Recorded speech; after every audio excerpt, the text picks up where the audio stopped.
Majma! Hello everyone! Hope everyone is having a good Thursday today. Work has been a bit chaotic for me, but I am excited to get this elf underway, and I actually have someone with us today, our usual rubber duck. Net, do you want to say hi? Hi guys. And, should I be mentioning what else is today? Do you want to mention it? Should I leave it be? You can mention it if you want. It is Net's birthday today! So everyone can wish him a happy birthday. And, I know I have already gotten him his birthday present, which is probably going to come into use on Sunday when we end up playing the forest instead of our usual city skyline. But I am super excited to see just how much of a coward you are. Because you have mentioned several times that you are very easily scared. The thing is, it depends how I react when I'm scared, because you can still be scared but manage to like push through. True. Like I could be scared shitless but manage to completely dominate the competition. I guess it depends on just how much those armsies startle you or whatever. Yeah, probably. Because I know they send me running at times. And I am also a coward, so... I think Miss Pennylegs will probably creep me out more. Yeah, the Virginias are pretty darn creepy. Yeah. That's a pun, by the way, for many legs. Yep. So, you know. I figured it was. You have your typical puns. So I've got to pun everything, don't I? You do. But apparently elf is where we struggled a bit. Yeah. I just thought of Tolkien from Lord of the Rings, so we got something. But it was either that or Christmas stuff, so I was not about to do Christmas stuff. There's not many like traits that you can pun with an elf. Oh, they're usually blonde, but that's just kind of blonde puns. They're also known to be quite petite. I guess. They're also vegetarian or whatever, live in trees. There's more. What am I forgetting? Is the soul vulture meant to get wet? Yes, everything gets wet in the latest version. Okay, just making sure. I'm trying to break your progress because, you know. Yeah, that's what you're supposed to do. So But yeah, in this version, everything will show when it's wet, so then it just doesn't matter. And the Soul Vulture actually does get affected by being wet. It takes more hunger to fly.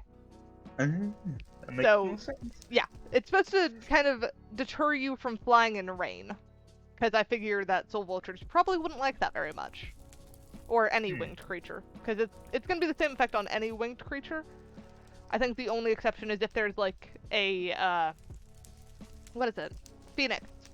Maybe like a phoenix will be damaged by water or something, and so then there will be slightly different.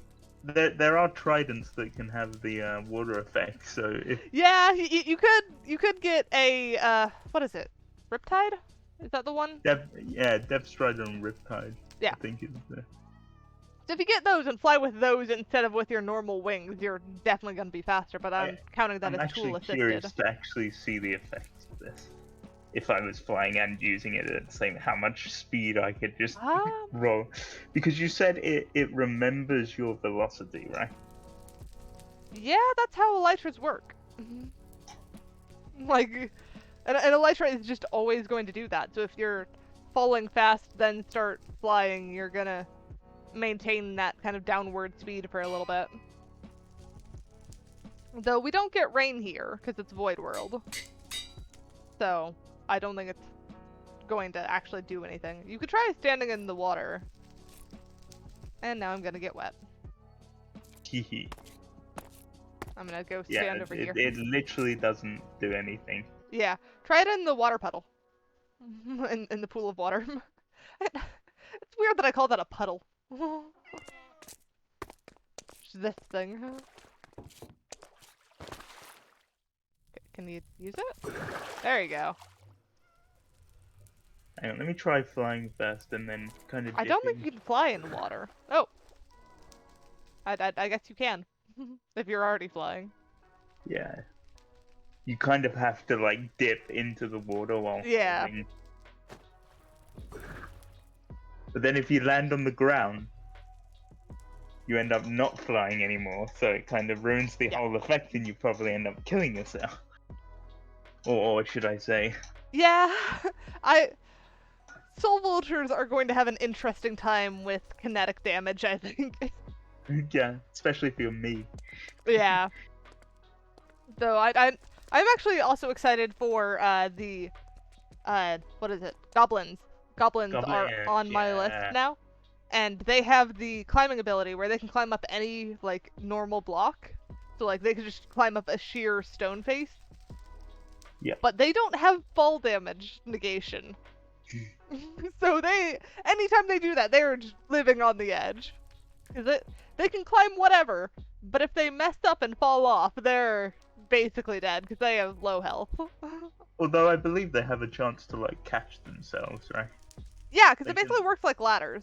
So you can normally like get back onto a ladder to negate fall damage. So if they do that right, then it should be fine. Is that you just flying?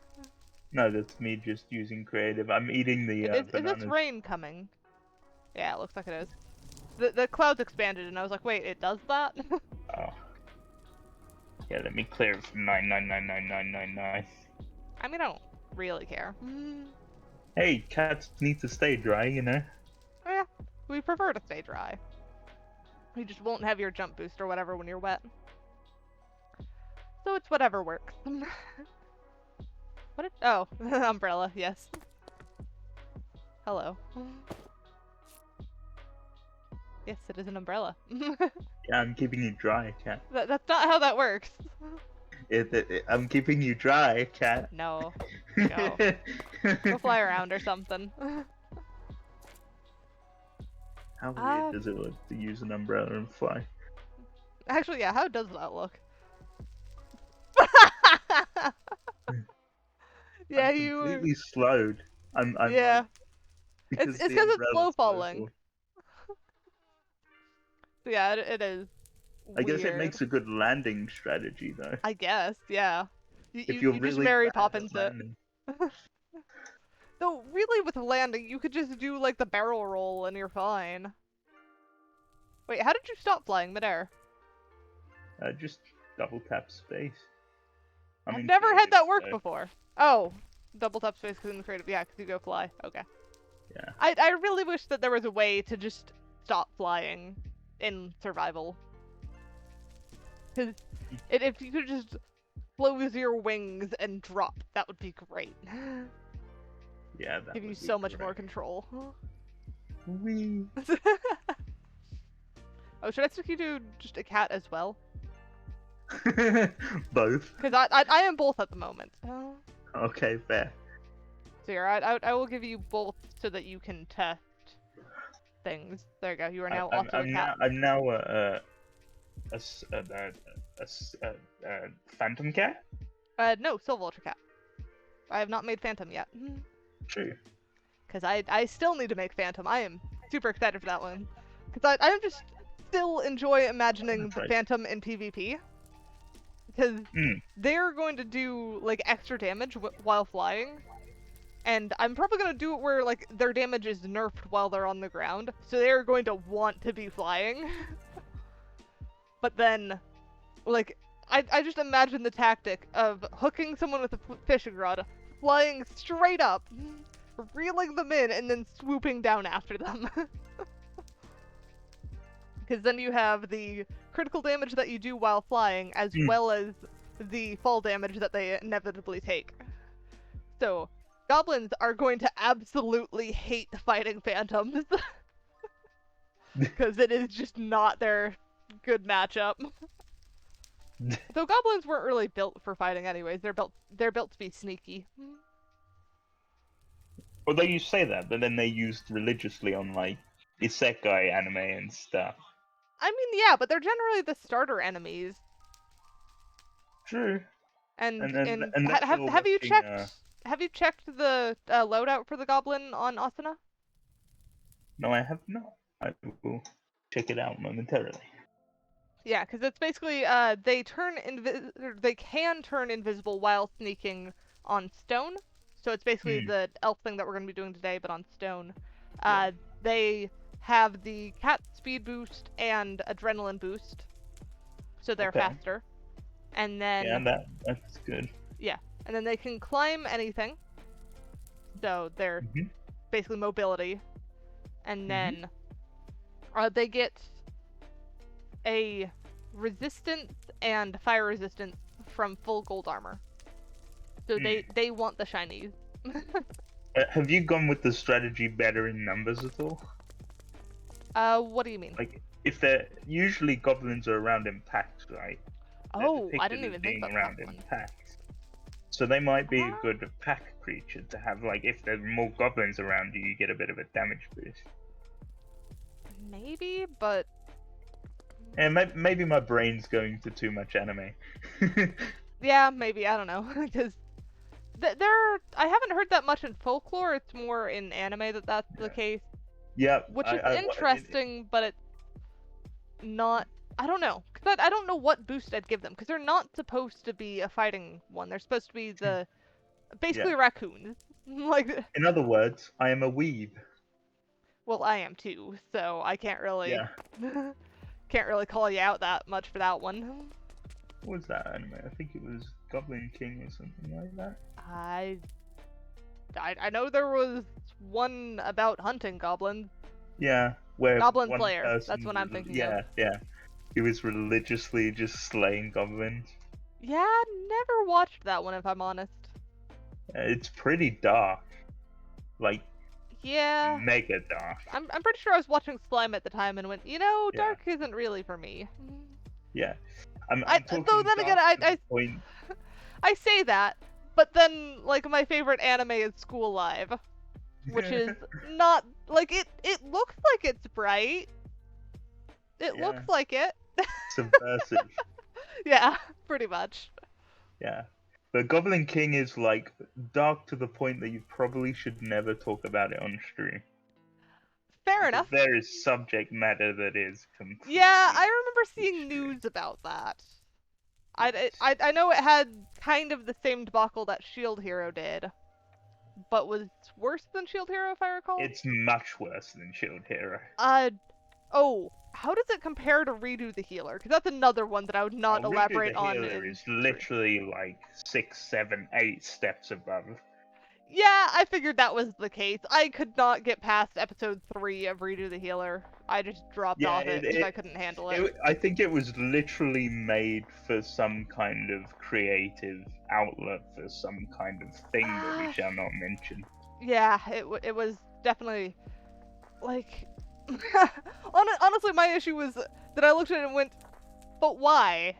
Like if Yeah. this was the case, why would you do this? Why would you not go this other route? This is clearly like someone's fantasy or something that was should not be elaborated on. I do like the concept of subverting the heal thing. Yeah. So, like instead of healing, it can be used to damage as well. Like it had an interesting premise. The execution is what messed it up. Yeah, it's almost sick to the stomach execution. Yeah, because like it's basically Shield Hero's premise with a bit more of a twist, essentially, because this was a party that he had been with and had trusted, kind of thing. And I think it's like restricted everyone pretty much. Like you ask yourself, how is this legal to air? I mean, I'm pretty sure how it's legal is because it's animated. That tends to give things a bit more of a free pass. Yeah. Because it's like, this didn't actually happen, or this isn't like lifelike, this is cartoonish. But it's still kind of that much in that subject matter that it's just no. Yeah, it was a weird anime. Yeah, it's no. No, thank you. I like brighter ones. Yeah, Slime Hero. Slime Hero. That'd be kind of cool though. Would that time I got reincarnated as a slime and Shield Hero crossover be like? That time I got reincarnated as a Shield Hero. Maybe he can just make his shield. Or just be Shield Slime. Yeah. But yeah, although I don't think they can cross, to be honest. They're kind of two distinctly different premises. Yeah, but I'm more thinking like, what if they used the jumping world premise and one of them got into the other's world, and they had like kind of a Simpsons style crossover episode. I'd probably try and kill him, to be honest. Probably, but I feel like Rimuru instantly doing that "I'm not a bad slime" joke would make him be like, wait, Japanese? And then they'd probably just start going on about whatever. Yeah, okay, Kat, we're going on a tangent. You're supposed to be doing the Yeah, it happens. Our tangents, like, is this one of the first actual tangents we've caught on stream where it was like a full-blown tangent within a tangent thing? We go on so many tangents that we could literally dedicate a streaming day to just our tangents. Actually, that might be fun. Yeah. If I'm entirely honest, I would love to have a stream that is just our tangents and whatever we feel like talking about. Podcast, Kat. True. I mean, my mind instantly went to the just chatting section. Yeah. Because that's essentially what it would turn into. Is yeah, we're just chatting about random stuff and it's random tangents. But you could turn it into a podcast. True. You could take it. Actually, yeah, you could stream and then like turn it into a podcast. That might be interesting. Oh, we could do that. It might be fun to do that with Haywin or something. Yeah. But your list is getting a bit big here, Kat. Did I have that problem! It's so much of a problem! Just open another large can of worms for you to add to your exorbitant list. I mean, I don't know how large it is since it's a stream plus thing, so it's just a matter of working it out. But, like... I don't need help growing my list, if I'm honest. I had it earlier today where I was like, what are things I could sell? Actually, no, I wasn't even thinking about that. I just found a video on YouTube that's like, hey, you could sell journals on, like, Amazon. And I'm like, ooh, I could sell journals on Amazon. Yeah. So, now I'm looking into that. You need to give me a button for tangent warning so I can keep you on track. I mean, I think what we really need to do is on the next overlay have a, like, thing in each of the overlays that you can toggle where it's just tangent warning. You can put it straight on the stream. Just, we are in yet another tangent, and it happens all the time. We need a tangent counter. Ooh, yeah. That would be a funny thing to have on the overlay, tangent counter. I don't know how you count tangents within tangents, though.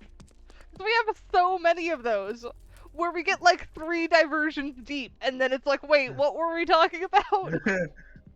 Then we make the text 3 points deep. I guess Tangent so. To the power of 1.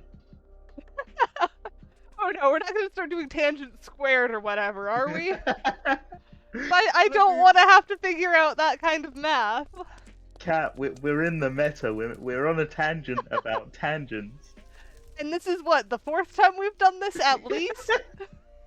Today? We've had tangents about tangents before. This is not an uncommon thing for us.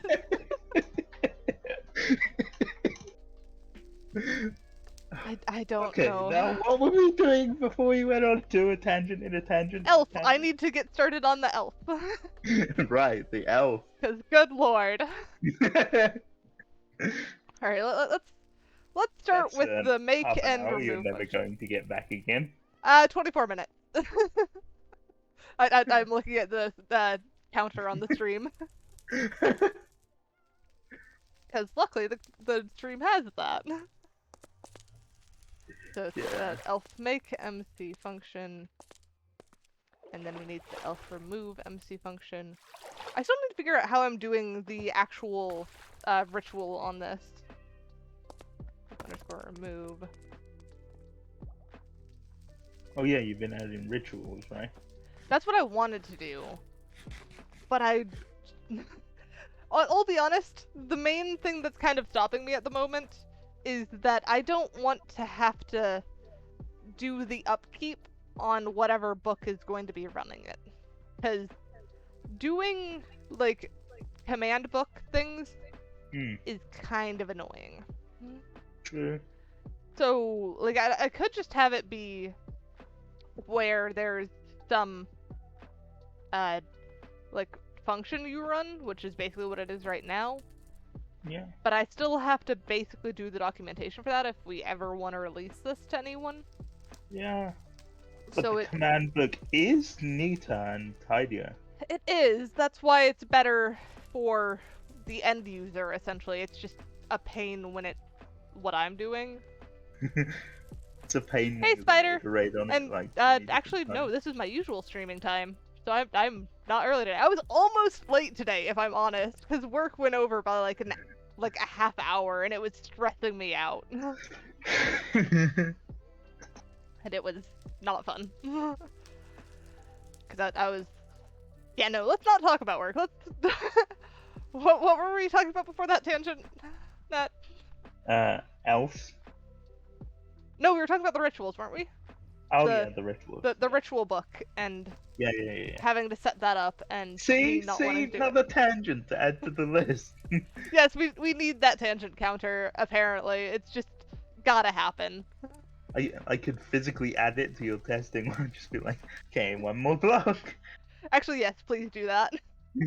So that we at least have a log for how many tangents we've been on during testing. I will get an well, entire Spider. chunk ready. An entire chunk. Good lord.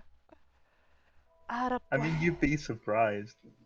We do tangent a lot.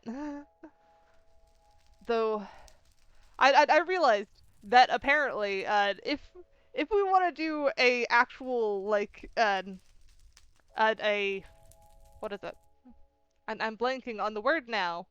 But, like, it has donation... Charity stream!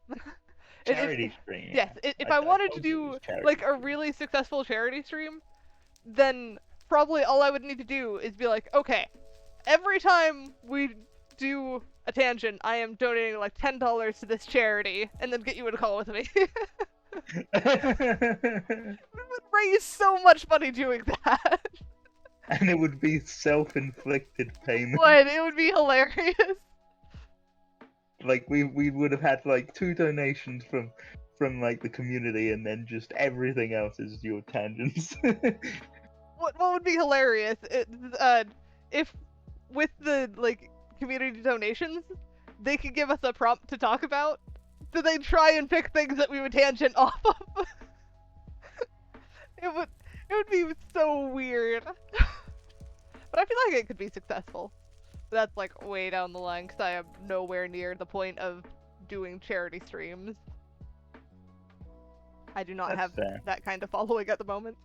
But I can still dream. Yeah, but you could also do like tiny charity streams, because I suppose. it's not the amount that really matters, it's the fact that you want to do one should be the main focus. Even if they get like £50, for example, or $50, that's still probably a payment for one person to be happier. True. Yeah, so I definitely need to like look into the charities ahead of time to make sure I'm picking a good one. Let's see. So then we've got PSA vegetarian? That's misspelled. Let me go grab it.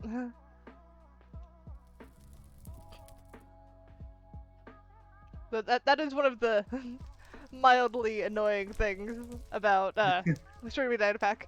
Everyone realizes just how bad of a speller I am. Because it's a thing. Elf. There we go. I think I'm going to have a slice of my birthday cake. Go for it. I will. What kind of cake is it? Chocolate. Chocolate's fun. Nice. It's a cheap one because that's all that they could afford at the time, but you know, the thought matters most. Yeah. And it's still cake. My sister wants to try and cook me one next year though. Because she's been cooking me one every year, but because of that thing that shall not be named, it's getting really hard to get things off the shelves nowadays. Yeah. Because everybody just rushes in, I need toilet paper. And then just empties toilet paper. That was a thing. It's still weird and baffling. I think I read a story here where somebody had like 24 chickens. Like in their basket, like full like large chickens, and like they were like, can't take that. You wouldn't be able to eat that much in the time span it would take for it to go rotten in the first place. Like, where are you gonna put them? I mean, I suppose you could freeze them, but it's still like, don't be that kind of person. That's not good. Then they started doing the whole four things per person. Kind of thing. But then they can't stop you from like waiting outside as a family and just eat. Every one of you takes 4 things. It's kind of a difficult situation for everyone, I guess. Yeah, it's issues. Tangent block. Yes, tangent counter goes up by 1. Anyways, Elf. I've got the make and remove done, and it's got just the no fall damage at the moment because we already had that, and it's also got vegetarian. So those are both done.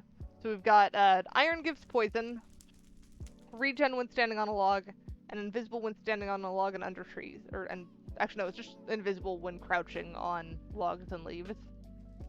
Because the notes here are wrong. So, what should I start with?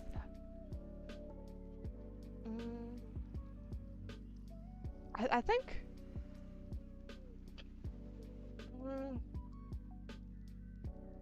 None are particularly easier than the others, because they all rely on the tag lists or whatever they are. But it's still so annoying how Minecraft has 6 different tags and none of them are related. It's like, okay, this is a tag, but this is also a tag, but you don't know which tag I'm talking about. So it's just which are you more interested in testing? Because that's one I should probably start with. Run me through the options again. Iron gives poison, regen when standing on trees, or invisible when crouching on trees. Let's do the regen part first. Regen part? Okay. Yeah. So then how did I do the regen originally? Oh, right. I'm glad you started with that one, because the iron one is actually a bit more complicated. I kind of forgot. Because let's do iron then, if it's more... No. Because the iron one also counts being hit by iron golems and being hit by a player or entity holding something iron. So it's not just standing on it. It is any instance where you are touching iron, including sitting in a minecart. Though, funny enough, there is actually still a way that elves can use minecarts. There just has to be a horse in it first. So they have to literally sit on a horse in a minecart. And it's just silly. Yes. And then add up. You're the biggest stickler. Thank you. It's half a cake then. So we need. Do you think you could bring me back a fork to eat it with? We're doing the regen right. So we need the on a tree and in a tree, essentially. I really got creative with these names, didn't I? Because the predicate is just on a tree. And the function is in a tree. And it's like, why? Why have I done that? Yeah, well, it's whatever works. Hey. So we need... yeah, I'll keep them separated. But I was initially thinking, like, should I lump both of them into the same attribute? But then I realized that I'd probably end up going with, like, a dryad or some, like, flower nymph or something where it's like, they may be healed by being on a tree, but they're probably not going to hide. Yeah, you really need to branch out with these names, Kat. No. We've had branch as a pun so many times. It's the only thing you can pun with a tree except No, for it's roots. not! Okay, Like, sorry, I didn't mean to bark up the wrong tree. I was just about to use bark. Like, that's my issue with that!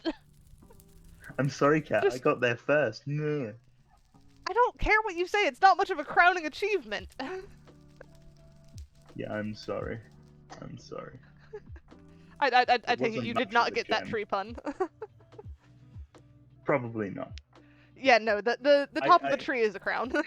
Oh, fair enough. I didn't actually know that, so yeah. There we go. I researched tree anatomy for a while for a story idea. And puns. So, actually no, it wasn't for puns. I just remembered it because, yeah. Because there's like, I actually know it down to like the parts of the trunk where you have like the phloem and the xylem and whatever. So, yeah, because I decided that there would be a town with social classes named based on tree parts. It's kind of an interesting concept. Yeah, and it was because the guy that founded them, or the guy that like basically stopped the civil fighting that was going on between them, because there were like two factions, and this guy came along and was like, okay, let's fix this. But he ended up naming himself, or he introduced himself as Cassia. And Cassia is a type of tree that grows around that town. So basically everyone's like, okay, this guy's giving a fake name, but we don't have another name for him. So now, he fixed the issue with knowledge that he had brought into the town, kind of thing.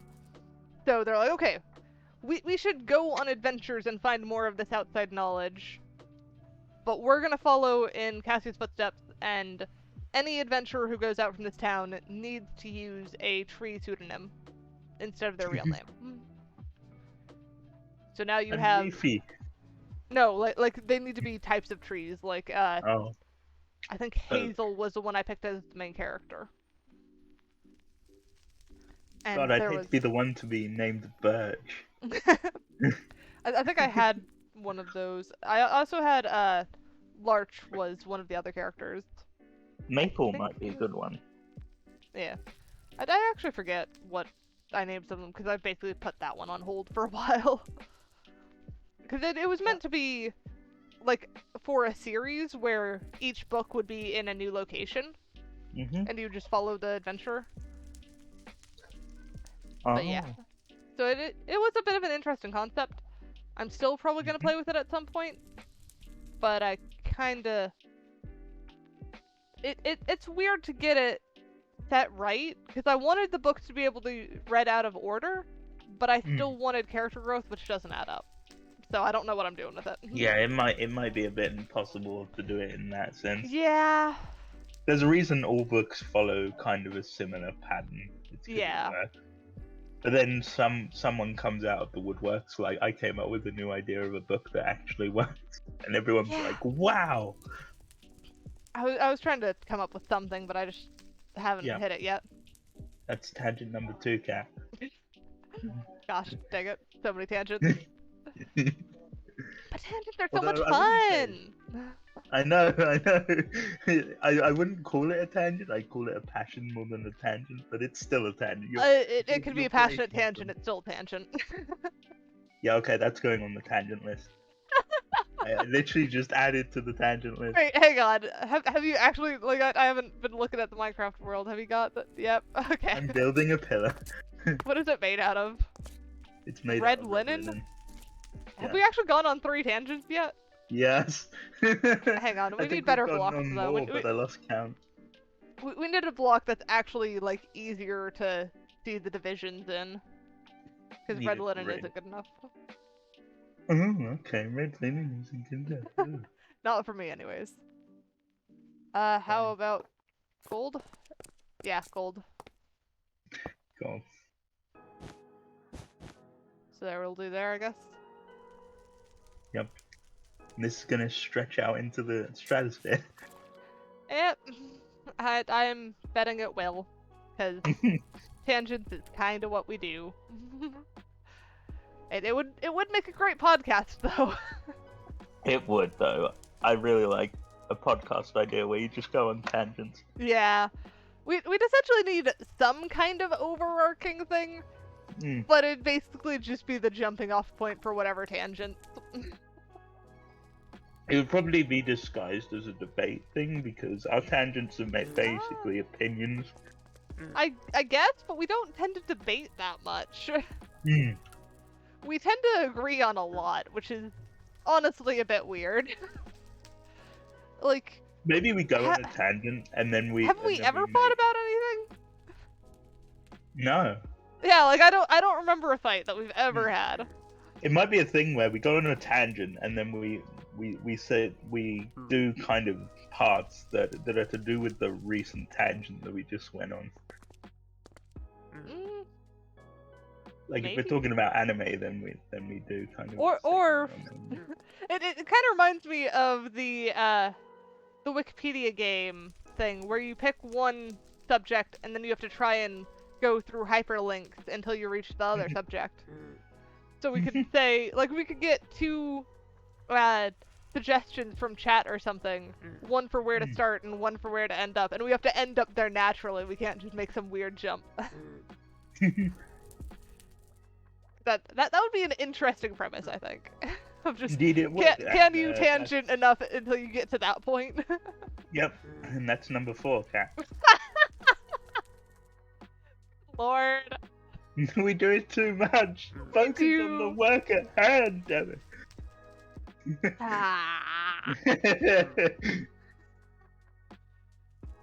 I swear. They just think ADHD or something. I don't know whether I have ADHD. I've never been tested. Neither have I, but I probably have some kind of disorder.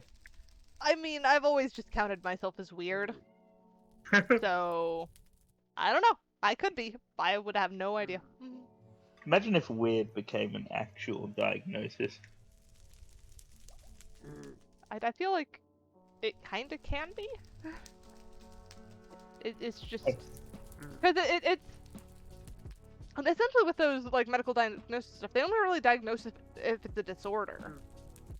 So, like if you're mild on something where it's just like you're on the spectrum but functioning, is that not just basically saying, yeah, you're weird? Mm-hmm. That's 5. My gosh! Oh dear, wait, what is going on? There we go. Ah, tangent. Yeah, it might be best if I just shut up. I mean, I have already basically come to accept that whatever the first start part of my stream is, for at least, like, the first hour, I'm going to get very little done. And then, by the end, I'm gonna just suddenly bang all of it out. Because it's just how it works. And then But- all of you at the sudden you're like, I got else working, and I'm like, oh. I that was mean, quick. kinda. It at least works like that for these ones, where it's a lot of stuff where it's like I've already done it once. So it's not too crazy. It's a new folder, ps_a_ tree region. And then we need to add a functions folder, because I forgot to do that last stream, and it took me forever to figure out what I had done. Was I there Function. that stream? I can't remember. I think so, because you left when it still wasn't working. Ah, yeah, true. And then I found it, like, a half hour later or something, and I was like, oh my gosh, I am really done with this. Yeah, usually the most annoying bugs have the simplest They solution. are! I checked, like, the spelling 4 times, because I was certain it was that, because that's usually what it is whenever it's one of those really dumb bugs. But it wasn't the spelling, and it was horrible. But yeah, it's the thing. So then we need a... Oh, this one also needs to have a predicate. A predicate, you know? Before you ask, that was a cough. That actually sounded like a cough this time. Oh, did it? Okay. Yeah. I wasn't sure. I love how you have to clarify that now. Yeah, I just coughed. I mean, because it looked like a sneeze to start with. I will admit it did. Predicate, new file, It looks like a sneeze, I will entry. admit it did. Ooh. Your caption seems to be pretty nice now that you have the audio fixed. Ooh, that's good. Are you still coming through on them? No. Alright then. I don't think it takes it from the, It shouldn't, but you were coming This- through on it last time, which confused me. maybe it came through your headset and I don't know. Through your Maybe. microphone. Yeah, it can sometimes do that. Yeah. Because it doesn't take filters into account. Oh, Spider's been here and then he went to sleep. Yep, I mentioned, like, I responded to him. I don't know what you thought I was flying. responding to. I was Oh, flying. you just weren't paying attention because you were flying. Yes. Your Fair flying enough. feature is too much to the point that I end up getting sad when I'm not. I'm not in the testing, so. I mean, I do too. It kinda happens. Yes. I rename this to ontree. There we go. So we've got ontree.json. So that's done. And now we need the... Okay, I can get rid of elf make and remove for now. Now we need the actual elf main function, so I can see what we're doing here. Okay, so we don't actually want this. We want the elf in tree section. Oh, I need to add the idle counter, which is...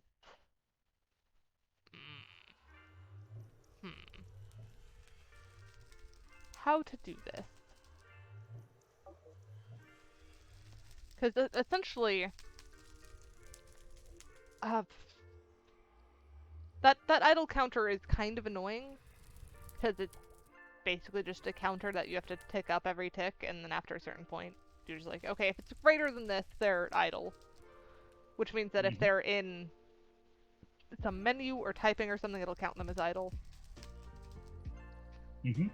But then I've also realized that this is I'm gonna have to have some kind of external check for if they're in a tree, I think. And then have something based off. Oh, I could do it in location. I could do location in tree thing. So then that should work. I'm a bit confused at why I have sneaking thing in here. So this is doing if they're sneaking, run camo. But I thought this had. So elfin tree. Oh, it just removes the invisibility where it's not needed. Okay, so I have to separate this out, but not separate this out. This is a weird one. Because essentially, you only want to check if they're in a tree once. But you may not always have the thing. So like you could have either can be invisible in a tree or or get regen on a tree. And then either way you'd want to check if they're on a tree, but you wouldn't want to check if there's neither of those. And then you also only want to check on tree once. So complicated. Yes, this is why I don't do coding. Yeah. And this is just Datapack. This isn't even a mod. Because mods are a whole different beast that I don't want to touch. But I'm probably going to have to touch. Is it more efficient to check things every tick, or to check things... Like, for certain things, you could check them every 15 minutes, but give an effect of 14.60 or something. So, it's normally more effective to check it less. So anything that you don't have to check every tick, you don't want to check every tick. But unfortunately, when it comes to being idle, you need to check that every tick. Because you want, like, as soon as they move, they are no longer idle. And, yeah, there are several others as well that, like, the, check if they're falling. Oh, how do you pronounce that name? I'm gonna say mine. I'm gonna skip the first section and just say mine. Thank you for the follow. Thank you for the follow. Feel free to correct me in chat how to actually say your name. I will do my best. But I think I must have it, like, too small or something. Because I was like, how do you even read? Because, yeah, reading is weird. Ao? Or just A? I assume Ao, because it's like A and then O. Figured. Yeah, okay. But I figured if you wanted the capital A, you would have just put the capital A. But yes, how are you today? Ayo. As what? Hey yo. Heyo? Hey yo. What's up? Let's not tease people on their usernames. I mean, mine's not any better. True, yeah, yours is just net. Well, net core. But I just call you net. And it has no significance whatsoever. It's just a random amalgamation of... it's whatever significance you give to it. Because mine's Kita Cat, as in, like, kitty cat, but it didn't start that way. So, it's whatever you feel like. Net, N-E-T. Yeah, just careful correction there. Looks like I have a new username. Oh my god. No. Hello? You'd be calling me Nut every time. I'd switch to calling you Core. She's like, hi Nut. How you doing? No, I don't think I'd call many people Nut unless it, like... But then I could have a squirrel avatar. You could, but you're a soul Squirrels vulture. are cute. I am. But I squirrels mean- are also too cute to resist. True, squirrels are cute. But what abilities would a squirrel even have? He could store an exorbitant amount of acorns in his inventory. So portable ender chest is what I'm hearing. Maybe. 'Cause I think that's how that translates. They would also get a climbing enhancement. True, like yeah, the climbing goblin. enhancement would work. They if you go Oh yeah, flying a squirrel, Squirrel Girl is OP. No, Squirrel Girl cannot be beat. There is just- no beating Squirrel Girl. a single look at Squirrel Girl and you kind of die on the spot. I'm realizing just how funny it would be for like 1 minute to work that into the data pack of squirrels are invincible. Just based on Squirrel Girl. But no, that would like get old really fast because then everyone would want to be a squirrel, and everyone already wants to be a soul vulture, and I kind of want to get away from that. Too much. And I don't know why, but I keep reading that as the Thanos World Health Organization. Like, really, that's how I read that? That's how that translates in my head? I mean, I think Thanos is like the last person you'd want in the World Health Organization. Yes. He would just snap every CEO in half. It's like this workstation is too full. And then he just cuts the the work ethic in half.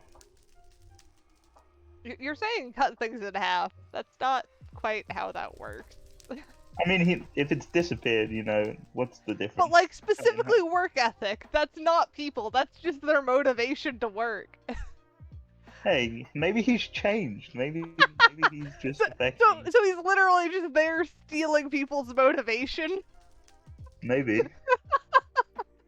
That would be an entirely different villain. I mean, what people in a workstation like an office actually have motivation in the first place?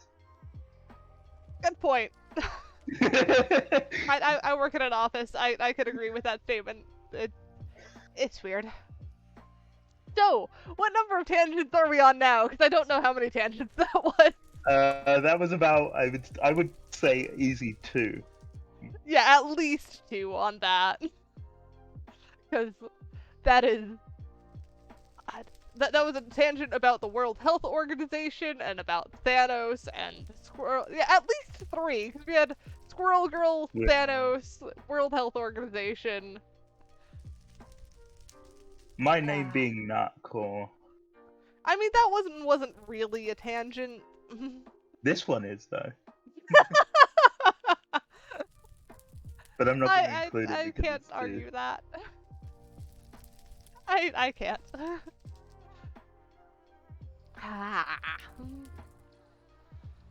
Okay, so I need to figure out how to do on a tree efficiently. 'Cause, yeah. Oh, I could have it run the...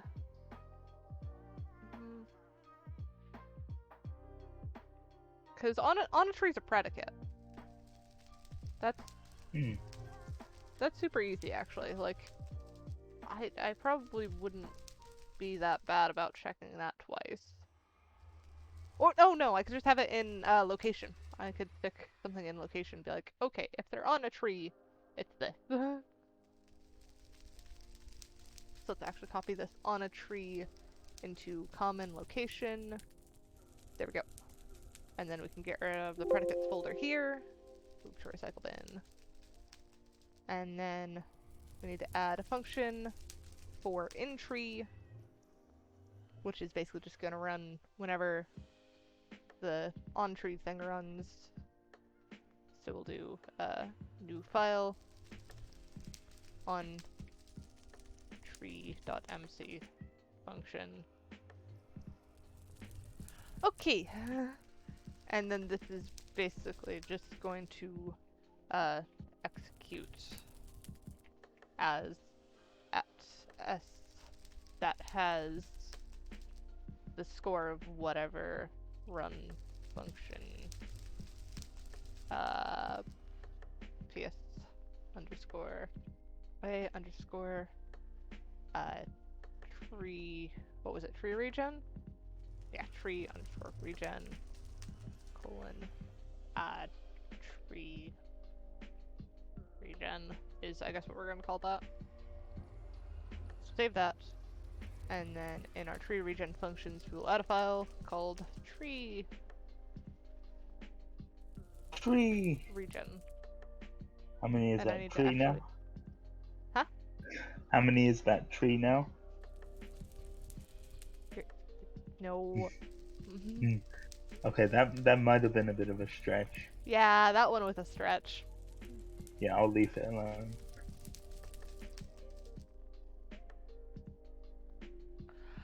Okay, so what if I'm trying to up myself by saying puns back to back to try and outweigh the poorness of puns?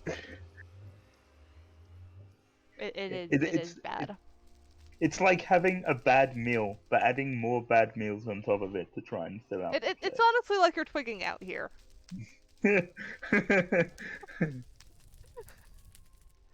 So much fun. Yes. Okay, where is my on tree shenanigans? Oh, right, it's there. And then Tangent.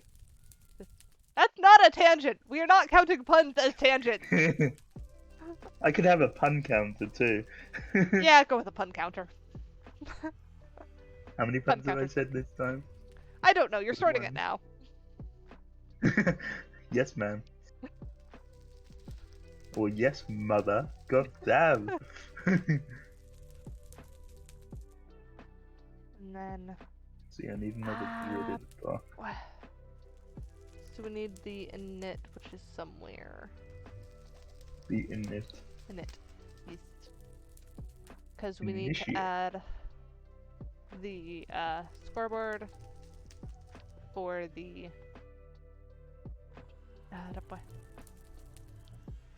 PSA tree regen 1 tree regen, and then regenerates by meditating on trees. So that should work there, and then we need to copy this bit. Saved up. Dad, what is that? Unethical dentistry. Unethical dentistry? Place a block full of thrasher tree. Ah. You can make a block out of teeth, apparently. Yep. Ugh. Hmm. Although teeth I are just put those in bones, here. right? And every night you're supposed to go and brush your exposed. No, you're supposed to go and polish your exposed bone, because that's what people do. We actually brush teeth less over in the UK. It's not an ingrained routine over in the UK. How often do you guys do it? Practically never. That doesn't seem healthy. It's not. That's why we have the worst teeth. I mean, I suppose that makes more sense. Yeah. Yeah, because we do it. Well, I do it twice a day. Yeah. Though sometimes I just settle for mouthwash. Yeah. It depends on what's going on. One cleans, one gets rid of bacteria, right? Well, they both kind of do the same thing, except toothpaste is more thorough. Yeah, it's you actually get off things stuck with toothpaste and a brush, while the mouthwash just kills bacteria. Although some mouthwashes claim to do the same thing as toothpaste and a toothbrush. Yeah, that's a claim. That's about all I can say about that. And this is a tangent. Yes, it is, and it was a tangent caused by you. You cannot blame me Never. for this one. Never. I would never do such a thing. Okay, we need idle timer. And then rare species. It is pretty late for me, so I might have to be heading off. Yeah, I thought that might be the case. So you might have to I- like keep a note of the tangents you go on your own. I'm not gonna be counting tangents I do on my own. I am Ooh, just not. cheeky. So every time I log in, I'm just gonna double the tangent. No. This is just for tangents that we go on together. That's what I was counting there. You say that now that I brought up the subject. It's like, Well, I wasn't don't gonna wanna- bring it up because I wasn't gonna do it. Anyway, I shall disconnect and I shall see you tomorrow. Sounds good. You did not actually get to rubber duck much today, but it works. No, but we did talk about a lot of things. We did. We had great tangents. Yep. See you tomorrow, Cat. Have a good night. And then, so we are left trying to add this idle timer, which should be functioning. And then we need to do the on tree from the other one. Where is that then? Because this should be this in tree function. So this is doing a scoreboard idle. So we'll grab that. And oh, nope. And then we want to grab that and stick that in our on tree here. And we're also going to have the ps underscore a underscore tree regen. Oh, I think this was capitalized. Regen. No, come on. I swear, when I am on stream, my ability to type goes down by like 80%, and it's just ridiculous. Okay, so if they have the tree regen, and if they are idle, then it does the tree regen, and that should do the thingy. So, this one we can get rid of for now. We're done with that. Tree regen is going to be the actual regen, but that's more the equivalent to the idle, I believe, over here. Yes. So then this should give that.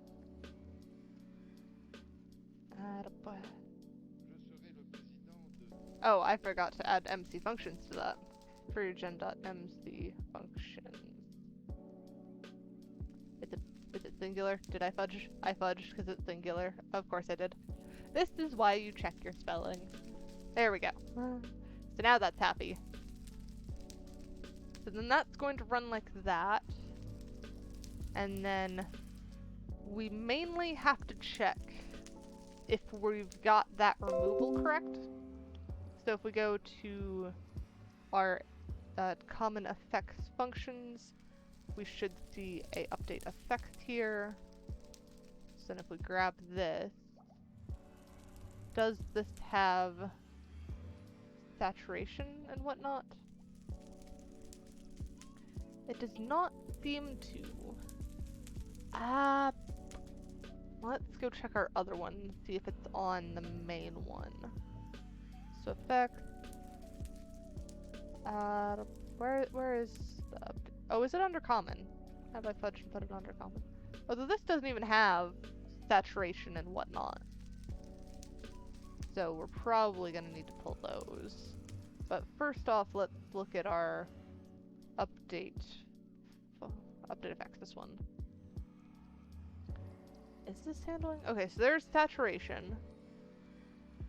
So it's saturation and instant health. No? Is that not what this is given? Not you. Tree regen. So this is giving regeneration and saturation, and it is literally just giving them?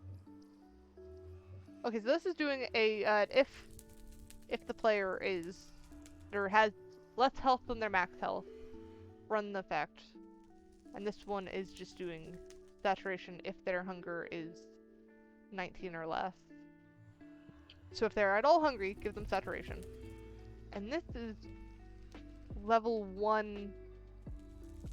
Oh no, this is for 1 second and for 0.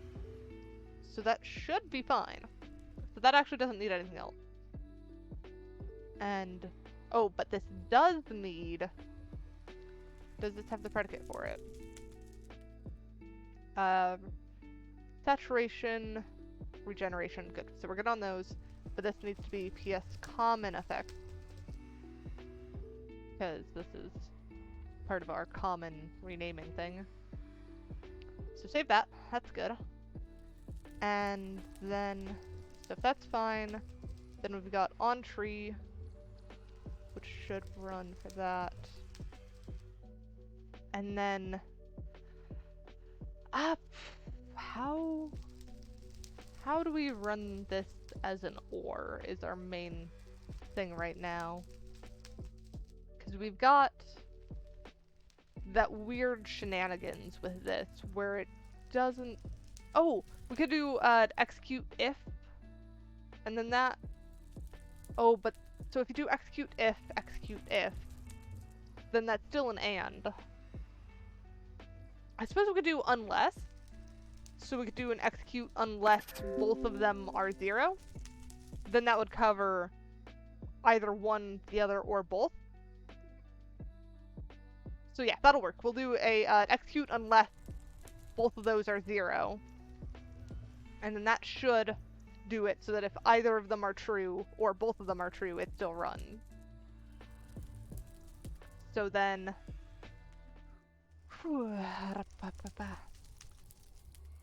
This is... Which one is this one? Yeah, this is 110. What did we change here? What got changed? A space. So yeah, we don't need to save that. We don't need this update effects at the moment. We can do on tree, or what? Main is what I was trying to see. I guess I was reading this when meaning this one. I am weird with that. It's a bit off, isn't it? Okay. So then we need to do a 1-4 check if player is on tree and if they regen or camo, I guess, is enough. So an execute as at A, and this is going to be at A with so we're gonna do at A predicate equals PS underscore common underscore location colon on, what was it, in tree or on tree? I have already forgotten. So we don't need effects at the moment. We need this one. On tree. PS common location on tree unless at S scores equals PS underscore A tree regen equals 0. Actually, no, we need to do equals 0 or less, because with the remove they can go negative for some weird reason. So I'm gonna say 0 or less to be safe. Oh, this should be unless entity. I forgot that. Entity. Unless the entity scores 0 or less. Run function. PS underscore common underscore location colon on tree. So there we go. That should be working now. So that pulls in our on tree checks scores for tree regen, and then it pulls out the tree regen. And the only other one is going to be the, yeah, boy. I guess let's go ahead and try and get the other one working, which was the camouflage. So scoreboard, score. Actually, I should just be copying this. And I still mess up copy. Okay, so not tree regen, we'll do tree camo, and then camo flashes in trees. I don't know whether I spelled camouflages right, but I'm gonna roll with it. And then we need to add this to our uninstall. Of course we do. So we take that, and then we remove that. Save. And then let's grab this one and add this to our scores check in main. And it looks like we've actually got an issue with our scores check in main. Equals 0 or less. Because this should be capitalized.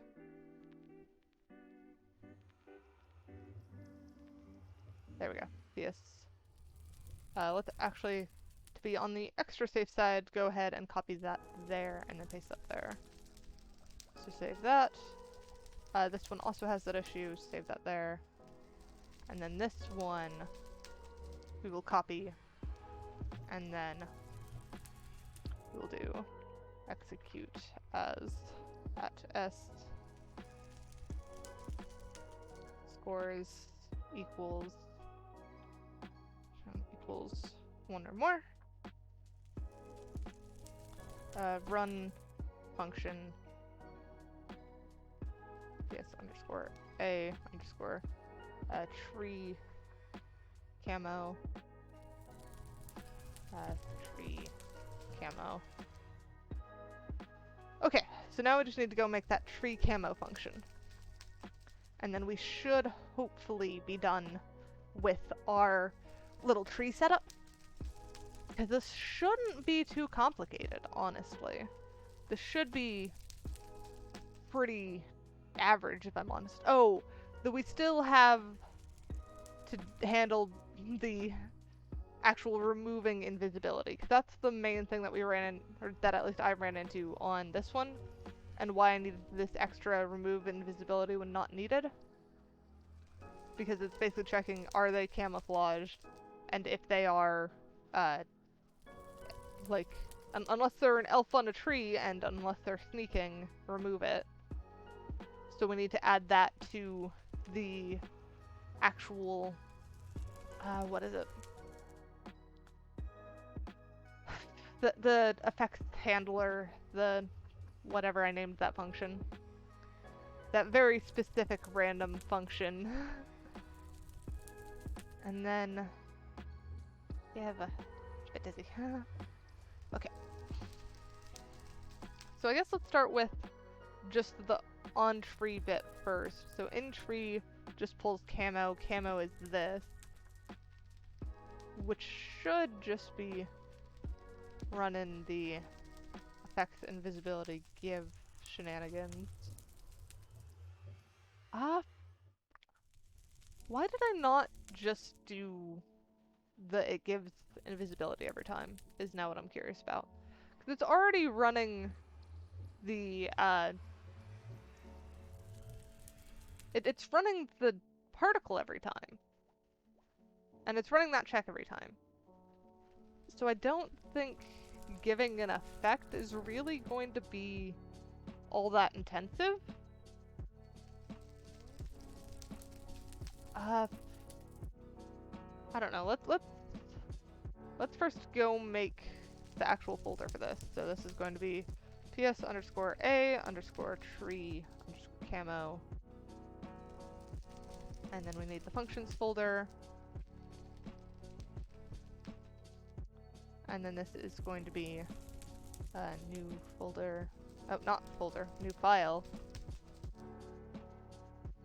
Tree underscore camo dot mc function. There we go. And then, can we get this to do just the invisibility thing? So if we change this to, it was ps no, we're doing run effects give at s invisibility, and then we'll do 1 second 0 amplifier particles hide particles true. So then that should, oh, but this is going to be ps common underscore effects invisibility, so that should do it. And I think, because then we don't need to worry about removing the invisibility, so I would prefer to do it this way, because it's basically just gonna make them invisible for however long. And then, so I think that should work. I feel like there's something obvious I'm forgetting, so I'm a bit worried. But we've got the idle timer. We've got the tree regen and tree camo, so those are fine.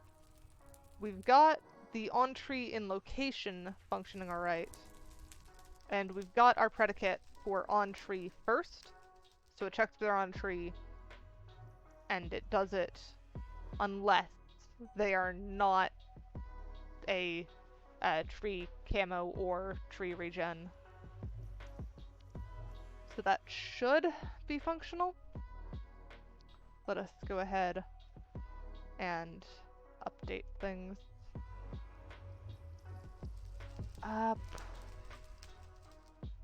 What to do? Where is my folders?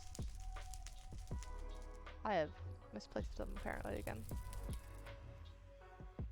Okay, so there is my actual Datapack source.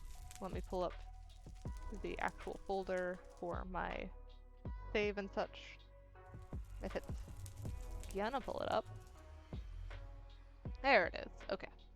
So then we go saves, void test2, Datapacks, and then delete that one and paste in our new one. There we go. So now that's working, we can go into our test world and reload. Might help to actually have the slash. Reload. There we go. That should be alright. And then, oh, we need to actually make a tree. We don't have any trees in the testing world yet. So that's gonna be the very next thing. Let's see.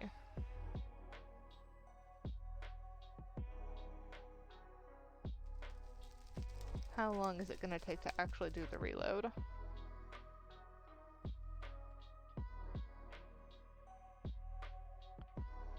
There we go.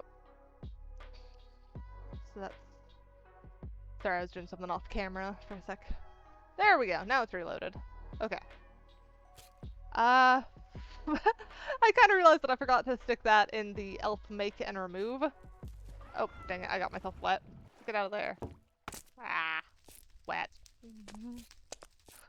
It's always funny when you've made something that, like, kind of annoys you because it's supposed to be annoying, and you know that that's working, and it's like, okay, I've clearly done this very well, but why? But it's like, I know why, because it needed the nerf, so it needed something to be kind of annoying of like why you might not want to be the cat.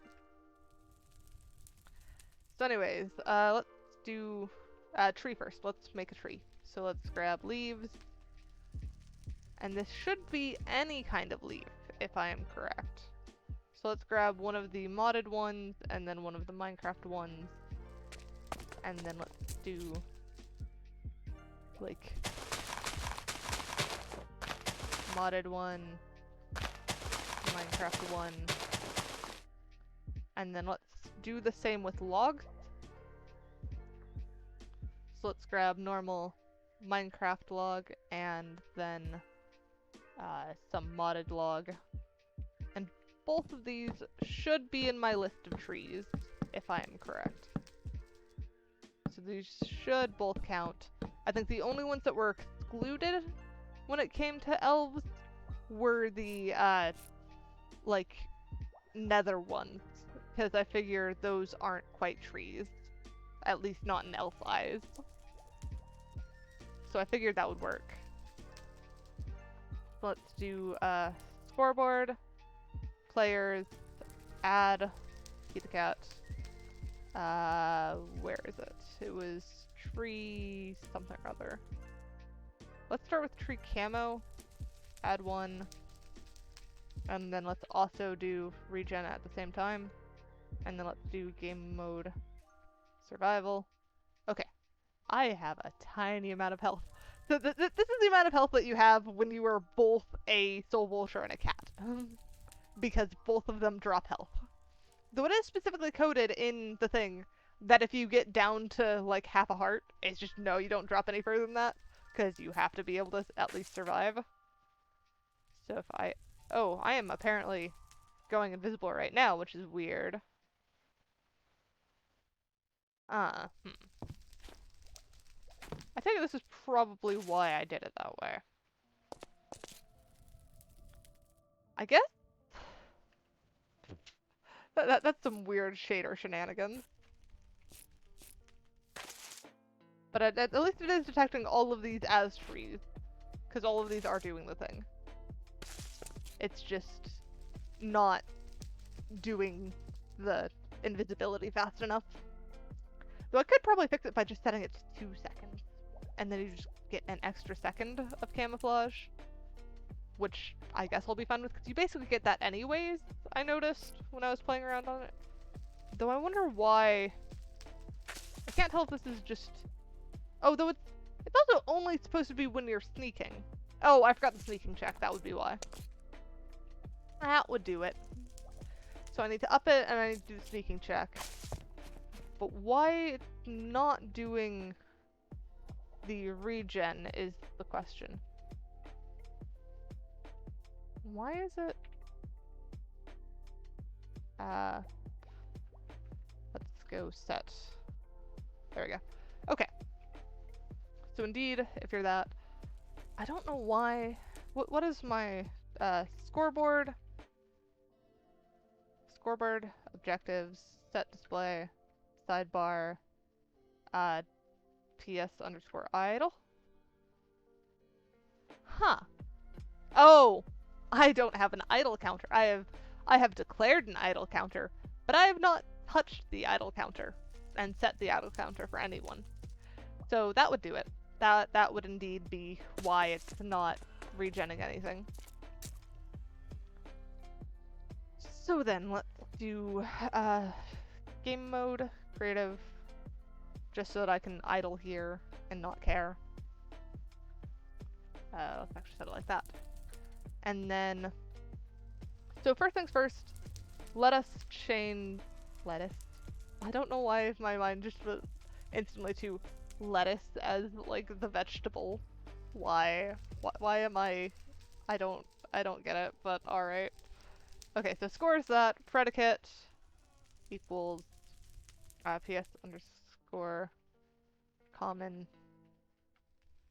Can I type? Status, I think it was. Let me double check that. Common status, yeah. And then we need sneaking. There we go. So that should now be checking if it's sneaking. And then it should be running camo, and camo should now be doing 2 seconds, so that should now be fixed. Idle timer is what we need to actually implement this time.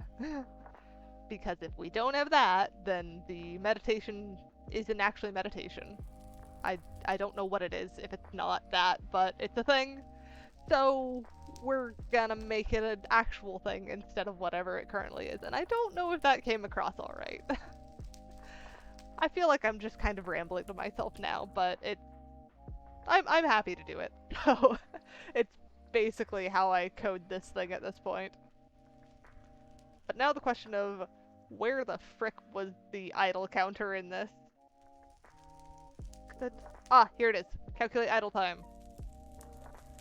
This was basically for every player in the game, it adds 1, but then it will instantly set it to 0 if they have moved. Like if they've moved Y, so if they're falling, it's not going to count it, and if they're jumping, it's not going to count it. And then scores walked. What is walked doing? PS come and walked.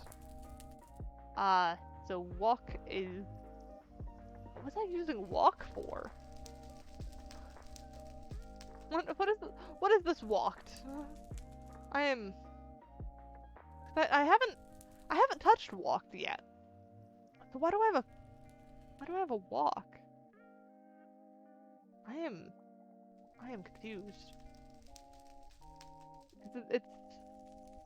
That's detecting when it's not walking. That's why I'm... What? And this is my own code. I can't imagine doing this to someone else's code. Because if I look at this and then go, what the frick is this? Because it essentially, all that's doing is being a boolean for whether the player walked in that tick, essentially.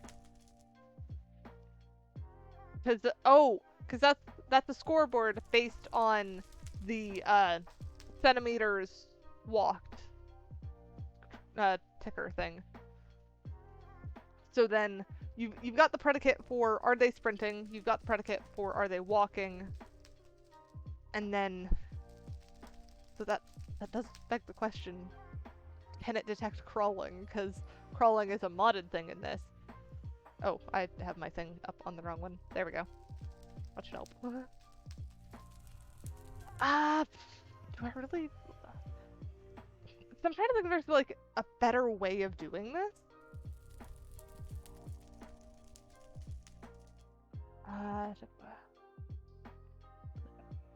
And then, because essentially, we need the way of detecting any kind of movement is basically what this boils down to.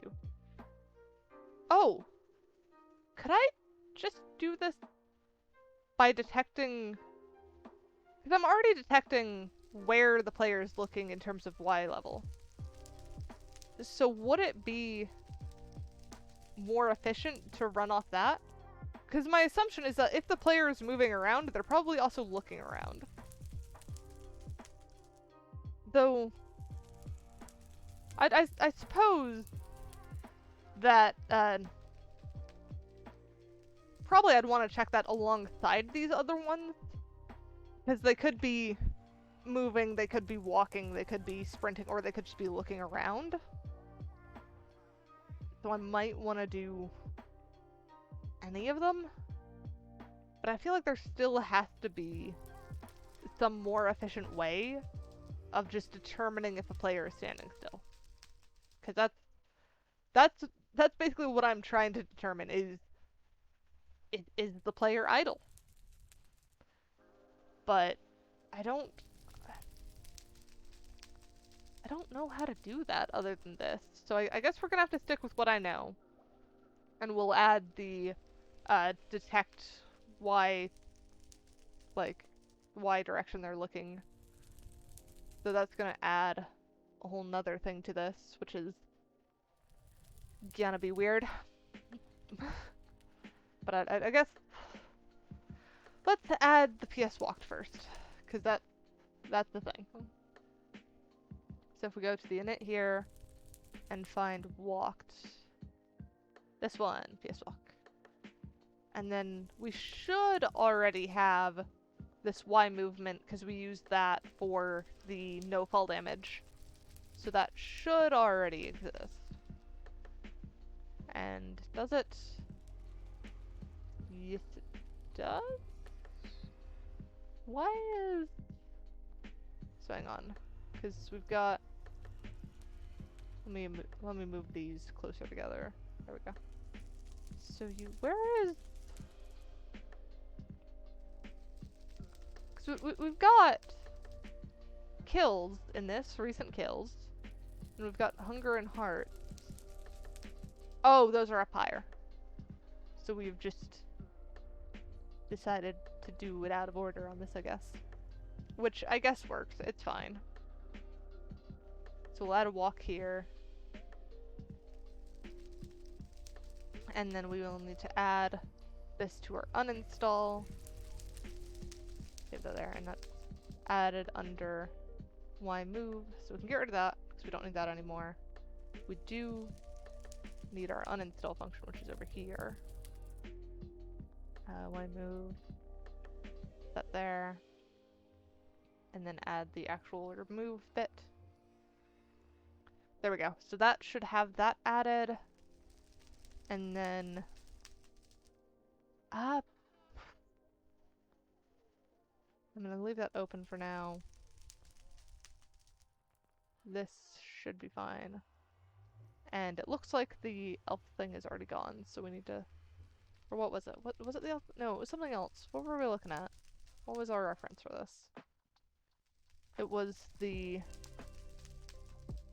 common idle, right? Yes, common calculate idle. This one. Okay. So then can we just copy this and then stick this in status, I guess?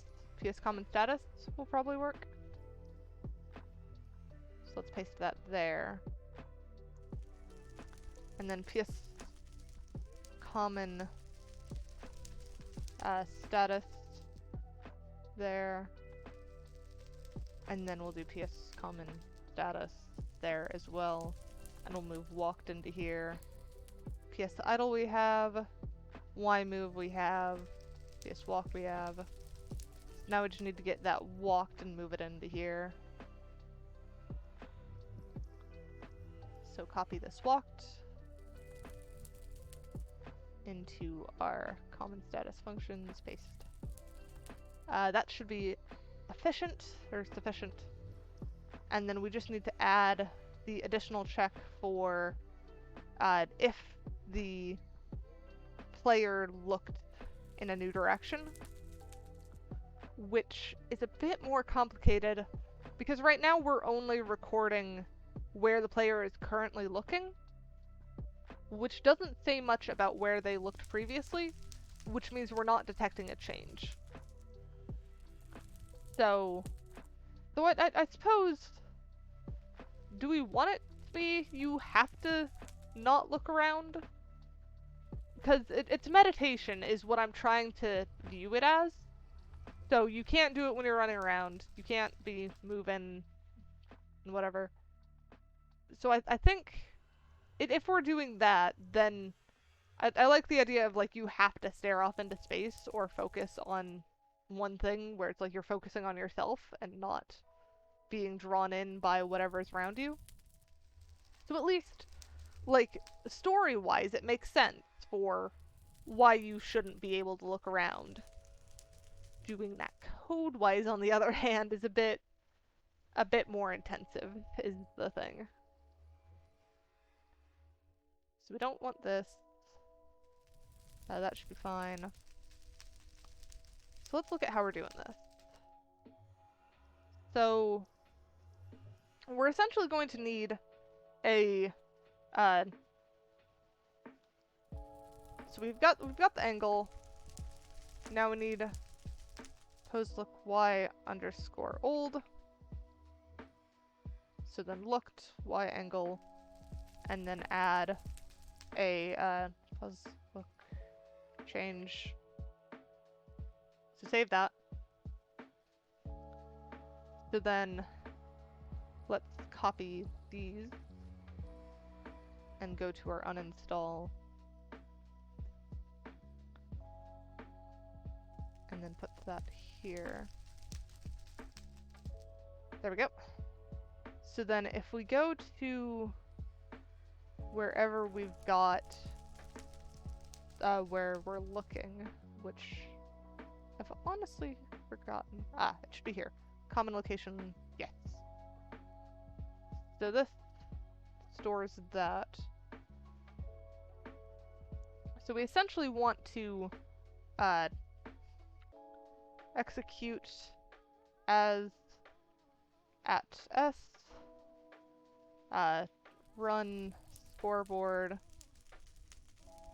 players operation at s,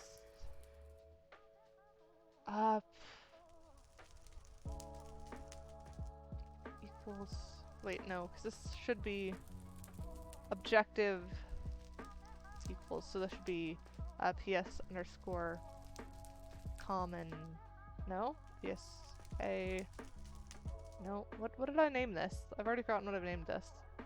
ps look y. So look y underscore old equals look y. Oh no, because that's only doing the thing, so we need to change this to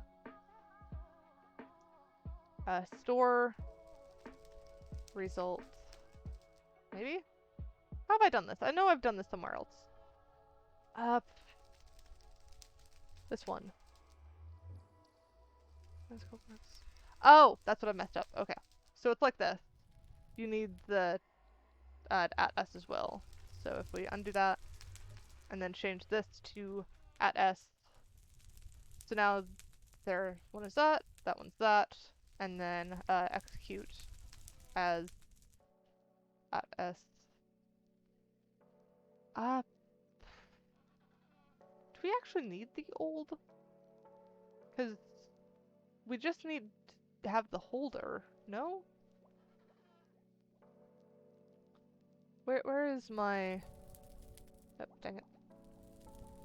Ah, redo that. I'm trying to find where my init went. There it is. Because why current, why previous, why holder, why move? So stored y coordinate, this is doing y. Okay, so if we're doing holder equals that minus that, and then and then it's determining whether it's up, down, or whatever. So really, we just want to do a thing. So in this one, we'll do execute as at s, where,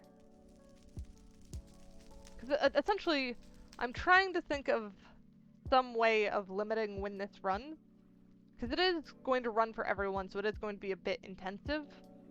If we can get this so that it only runs the check for what the change was by looking for anyone who has the old and new equal and the change is 0 already, then we should be able to skip it. So if we do an execute unless scores equals ps underscore look underscore y change equals 0, and how did we, because I'm sure we had some kind of check, yeah, and unless score that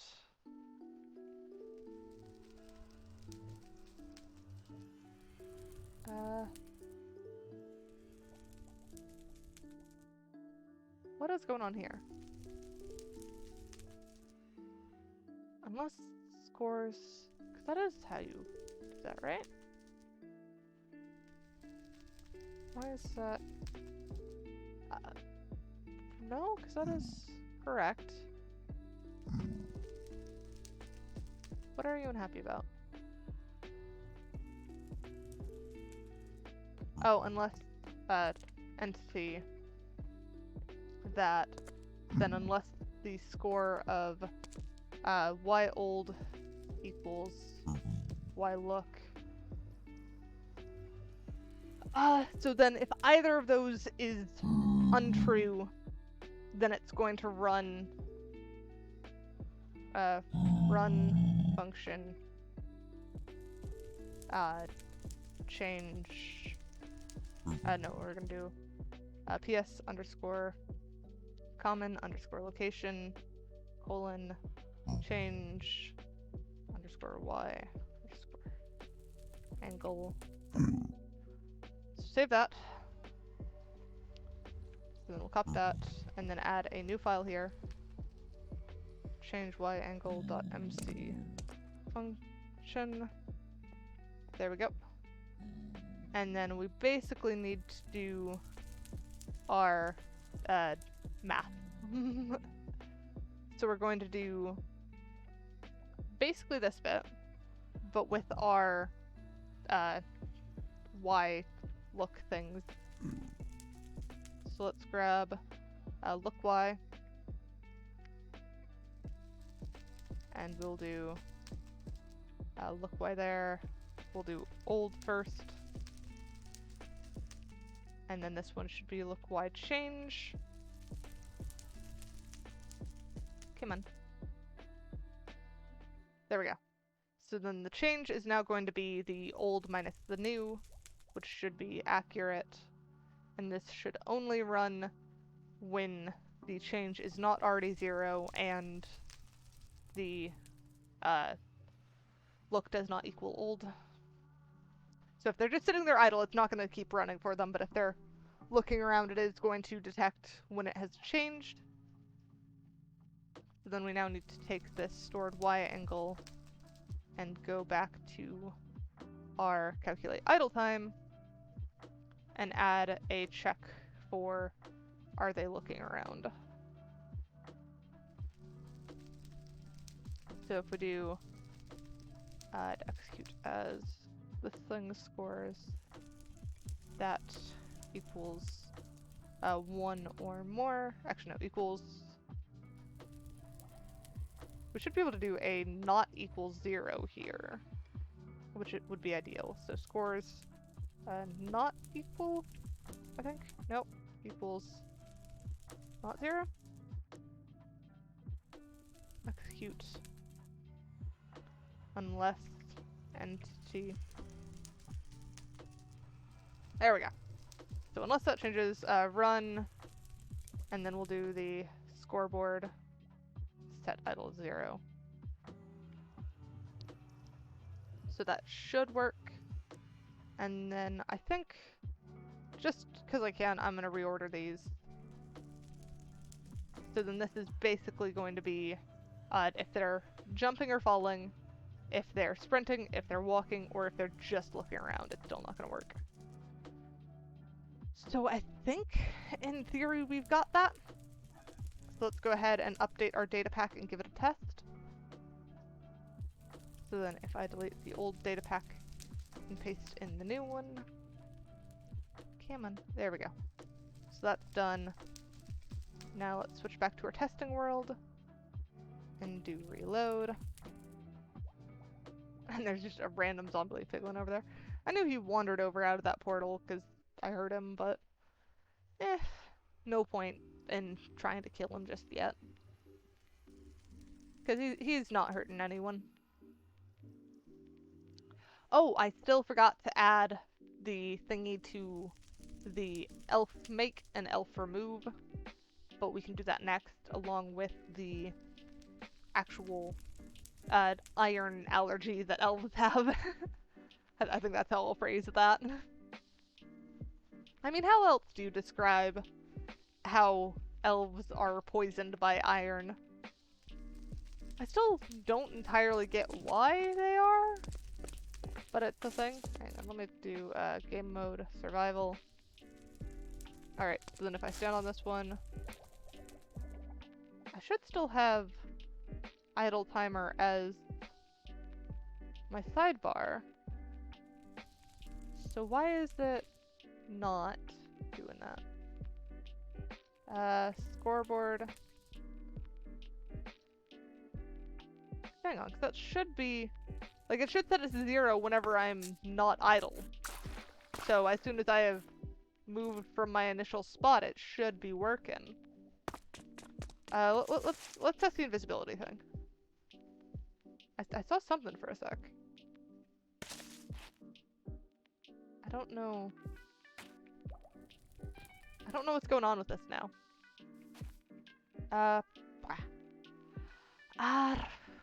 Okay. It was working. So why is it not now?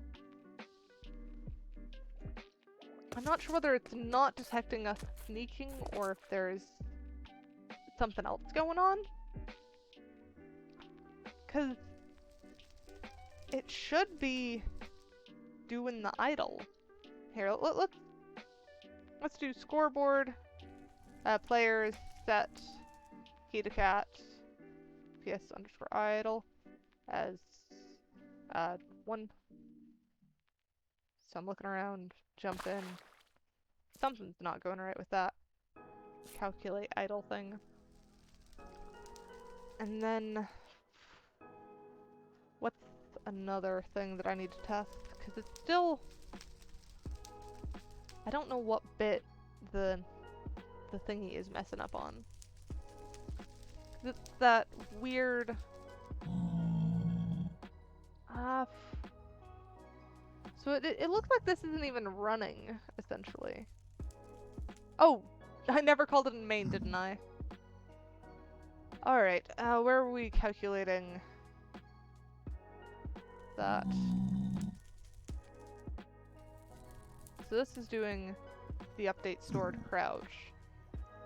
This is doing update stored Y angle. I think we want to store idle for everyone, just in case. So it should be closer to this one, but it's going to be a location like the other ones. So if we do that and then do, 'cause it's, no, it was status. It was status calculate idle time. Calculate idle time. That should be fine. And then I still don't know where the mess up was on the camo bit. Because it definitely detected I was sneaking. That bit was working because I saw the cat night vision thing go on. So if that was working, then we've got to figure out why the tree camo still wasn't working. I guess let's go ahead and go to that tree camo and add... Well, no, because we should be seeing that particle effect. The particle effect is about as good as any say whatever. Oh! Oh! I had turned off the tree camo, hadn't I? That would explain why it didn't work. So we'll turn that back on when we get in. And then I think let's go ahead and grab tree regen and we'll add this to the elf thing. So if we grab this, paste that twice, cut that out. So tree regen, and then we need the tree camo as well. Tree camo. And then we should be able to grab both of these and add them to the elf remove.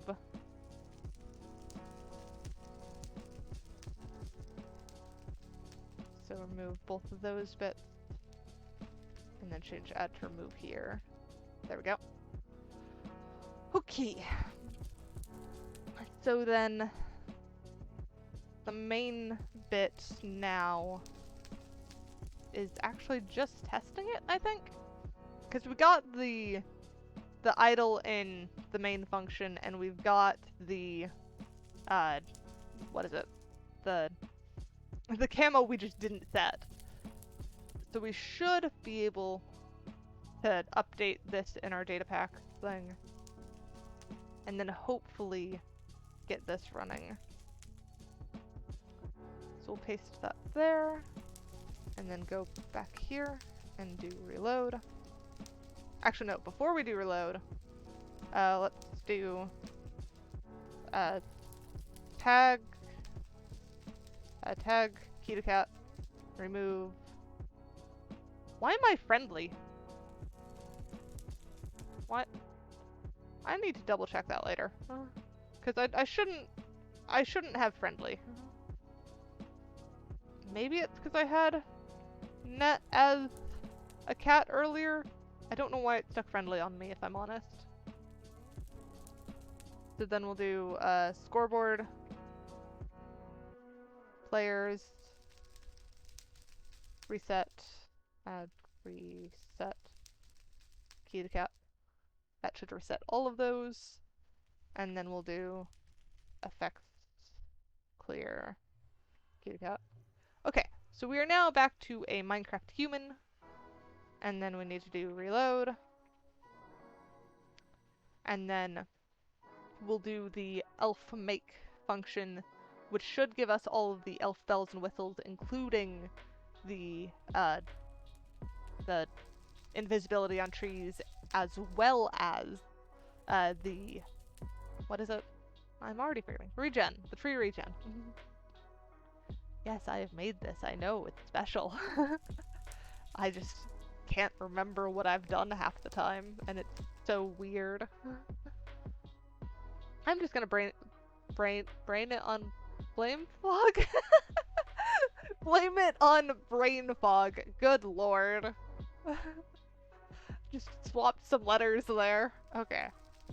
So function ps underscore species make, and we want to make elf. So we should now be an elf, and we have no fall damage.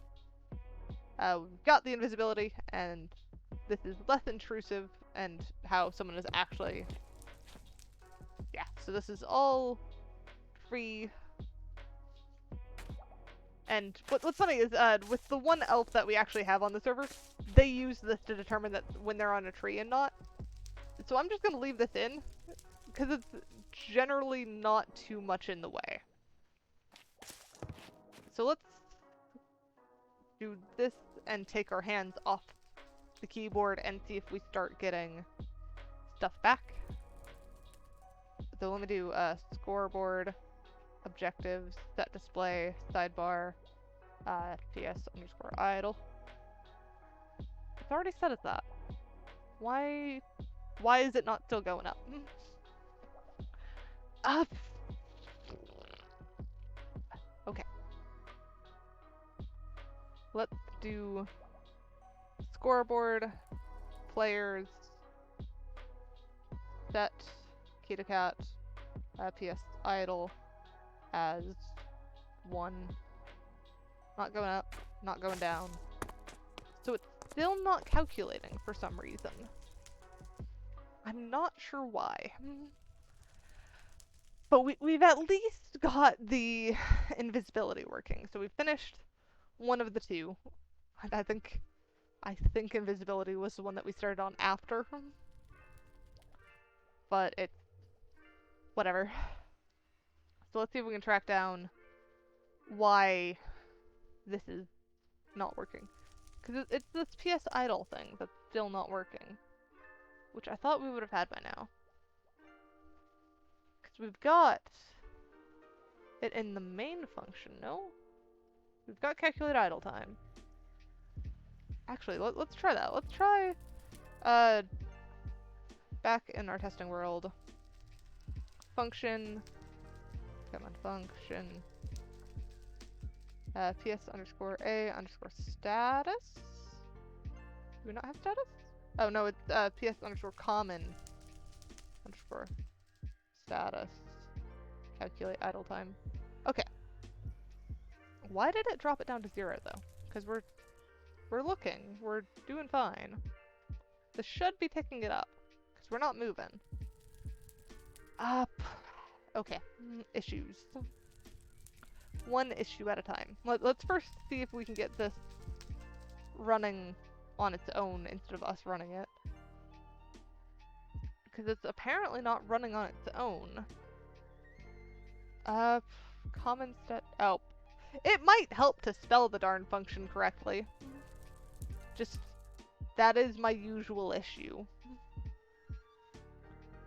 And then, unless entity while change. Is it because I haven't, what is while look change working? So if I go back here and then I do scoreboard, objectives, set display, sidebar, PS underscore Y look. Ooh. What do I have it named? What have I done? Oh, PS look Y change. Okay, so sidebar, PS look Y change. Okay, so that's just not a thing, which is probably why it doesn't know how to set the thing. How about look Y? Why is it not? Oh! Because I'm not a winged. So that's what went wrong there too. So basically, it's that in this main function, we're only doing this for winged. Because I was originally only using it for whether someone is like flying upwards or downwards. But if we're using it for idle, we have to allow it for everyone. And then we also, I guess we also need to do it for this one. So now everyone has a stored Y coordinate, a stored Y angle, a calculated idle time. Ooh, that's gonna up it a bit. But I think it'll be better. Cause oh, other option. No, redo that. Calculate idle time. Because other option is we add the unless thing. So unless the no fall hurt is negative or 0, and the idle whatever is that. So yeah, let's do that. So let's do execute unless that is 0 or less, so .0. Or PS underscore, what is it going to be? PS underscore A underscore tree regen equals 0 or less. But this should be capitalized. This should be A tree regen. And what are you unhappy about? Oh, unless entity. Oh, execute as anyone, unless entity, that specific entity has that. That's really what we need to switch this to. So we'll do this bit, and then change this to from here to there. And I guess we'll up this with any other, like, idle thing. So anything that requires idle is going to go there. Right now it's only tree regen. So I think we'll be okay. If it ends up getting more, like if we get a second one, I'll probably just say idle matters or something as a scoreboard. And if they have, like, it's just going to do it when, it'll be an attribute essentially where it's just idle matters. But it's just kind of a counter for how many species they are, whether their idle is actually useful information. Luckily, this next bit is easy because we just paste this here and then get rid of the winged section. So that should handle that. And then we always want to Nor? We always want to know if they're crouched. Is there anything that... Because really we only care about that... Oh no, we do care about that for everyone because that's handling a method of drying off, because if you twerk you'll dry off faster. So that's for everyone. It doesn't matter what they are, that's going to be for everyone. So then I think that should be it. This is getting a bit complicated, but I think I would much prefer having this be limited. So like if someone is a skeleton, we don't care whether they're falling, and we don't care whether they've got some, or where they're looking, because that's, none of their abilities are dependent on that. Because the only way to make it more efficient is to make it run less, essentially. So let's update our data pack. And actually, before we reload, we'll unmake our elf. And then we'll remake it after it's reloaded. That way we're certain that we've gotten whatever things. So we'll do function ps_species elf remove, and then we'll do reload, and this should be alright.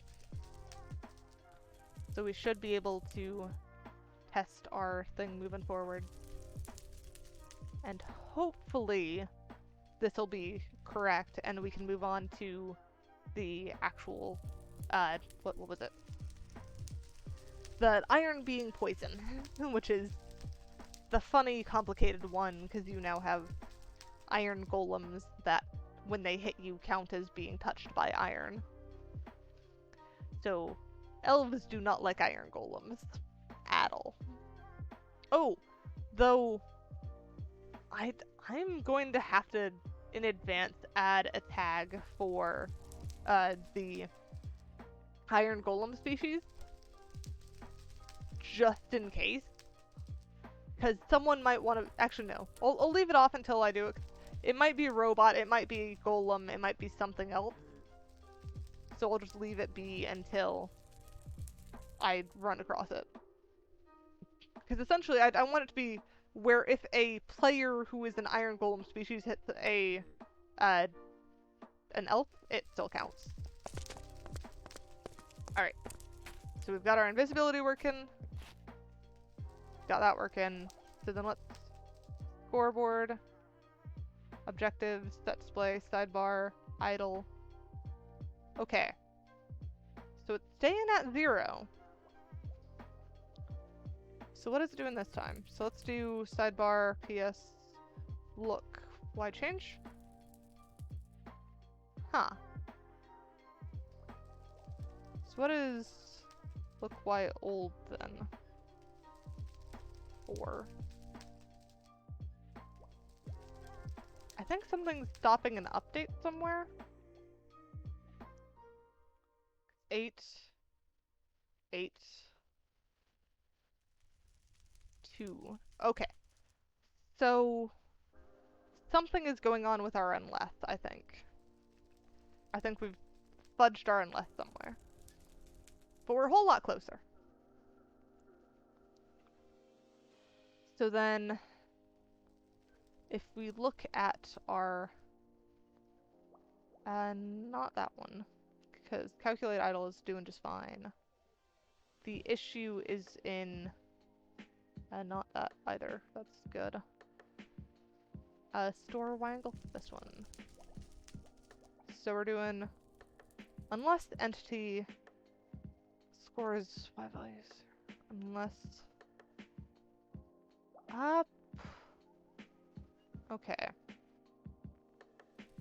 So I thought unless was going to be do this unless both. But I guess, oh, cuz it's still an and. No, cuz so it's doing unless entity is that. It is indeed that. Okay, so it is this is an or. We needed an and here. That's basically our hit. So we need, if, how do we do this? How do we make this an and? Because we need to check the scores and check the other thing.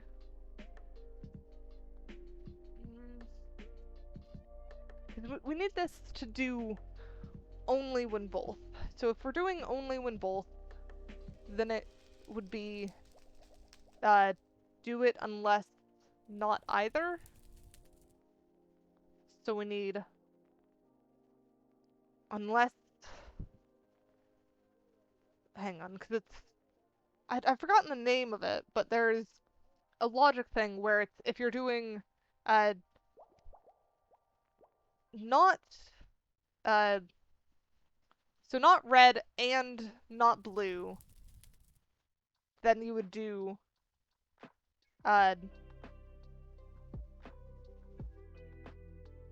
what was it? It was the, because it's the where you move it. Because if you move the not outside the statement and you do not red and blue, nothing's ever going to be red and blue. So you'd need not red or blue type thing. I'm not sure if I've explained that correctly. So essentially we're kind of hitting the same issue here, where we've got not change equals 0 and not or not if that equals, but change is never going to equal 0 unless we let this run when it's this. So we need to do a if, what in the world, how do you do this? Because it's this peculiar setup. How did I do it on the Y move? That's really what I should be checking. Update Y coordinate. I guess we just updated every time. Or did we? Because it was update stored Y coordinates.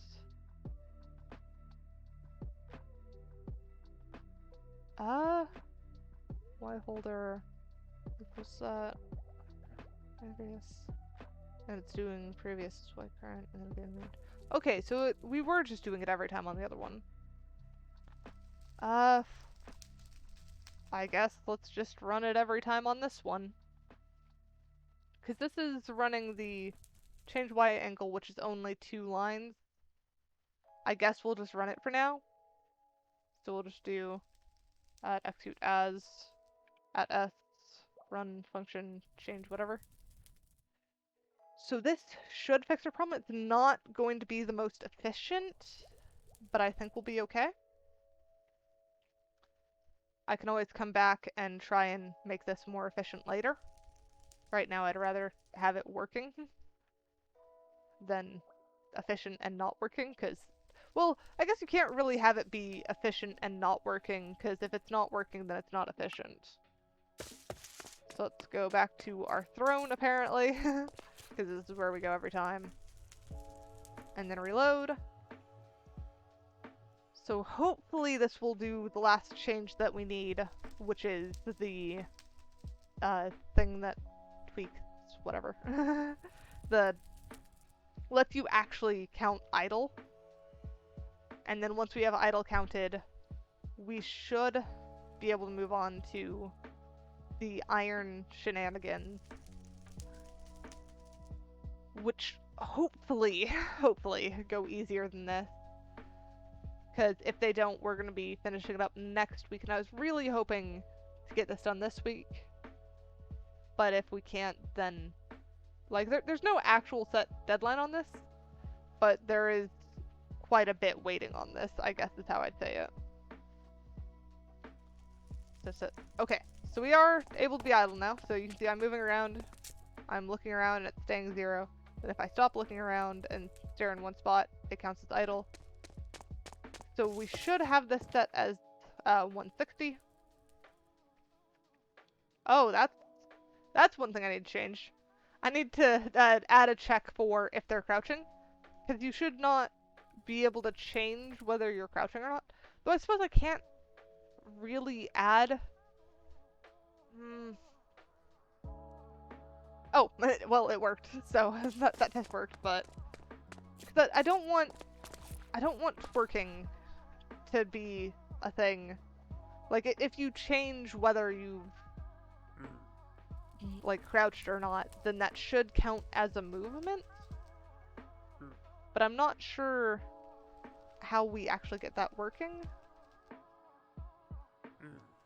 So let's look at how we're actually determining that to begin with. Because we have the update stored crouch. Oh, we could do if twerk delay is greater than 1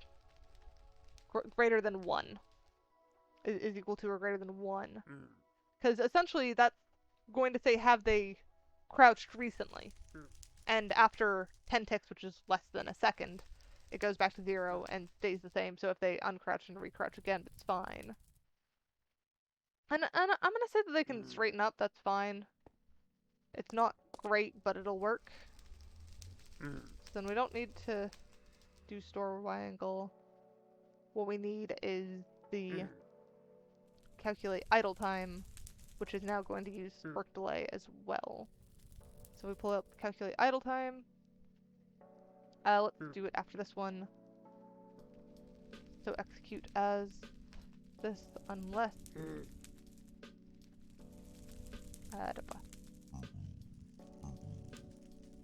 so if twerk delay is anything other than 0, then reset scoreboard for idle. So then let's make this slight tweak, and hopefully we've fixed our crouching issue. So let's paste that there. Do we? Okay, everything already like is checking twerk delay because it's a water function thing. So let's just reload this, and then we should be able to determine whether or not it's actually working or not. Because we should be able to just sit there and tap shift or whatever I have it bound to. I think crouch or control is crouch for me right now. I kind of forgot for a second. It's become muscle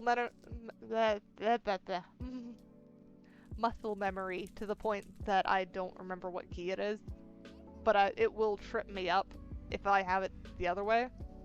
So almost every time I like start a new Minecraft and have to like reinstall it or something, I always have to go in and change that control because it just trips me up so much when it's reversed. Okay, so crouching indeed does it, and then it gives a short delay. So if you're just sitting here spamming crouch, you're going to stay at 0. And then as soon as you just kind of leave it be, it's fine. So we now have that working. If you look around, it resets. If you jump, it resets. If you move, it resets. And it's move in any direction. What if you crawl? That's not crawl. Okay, so this apparently counts as walking. So that works.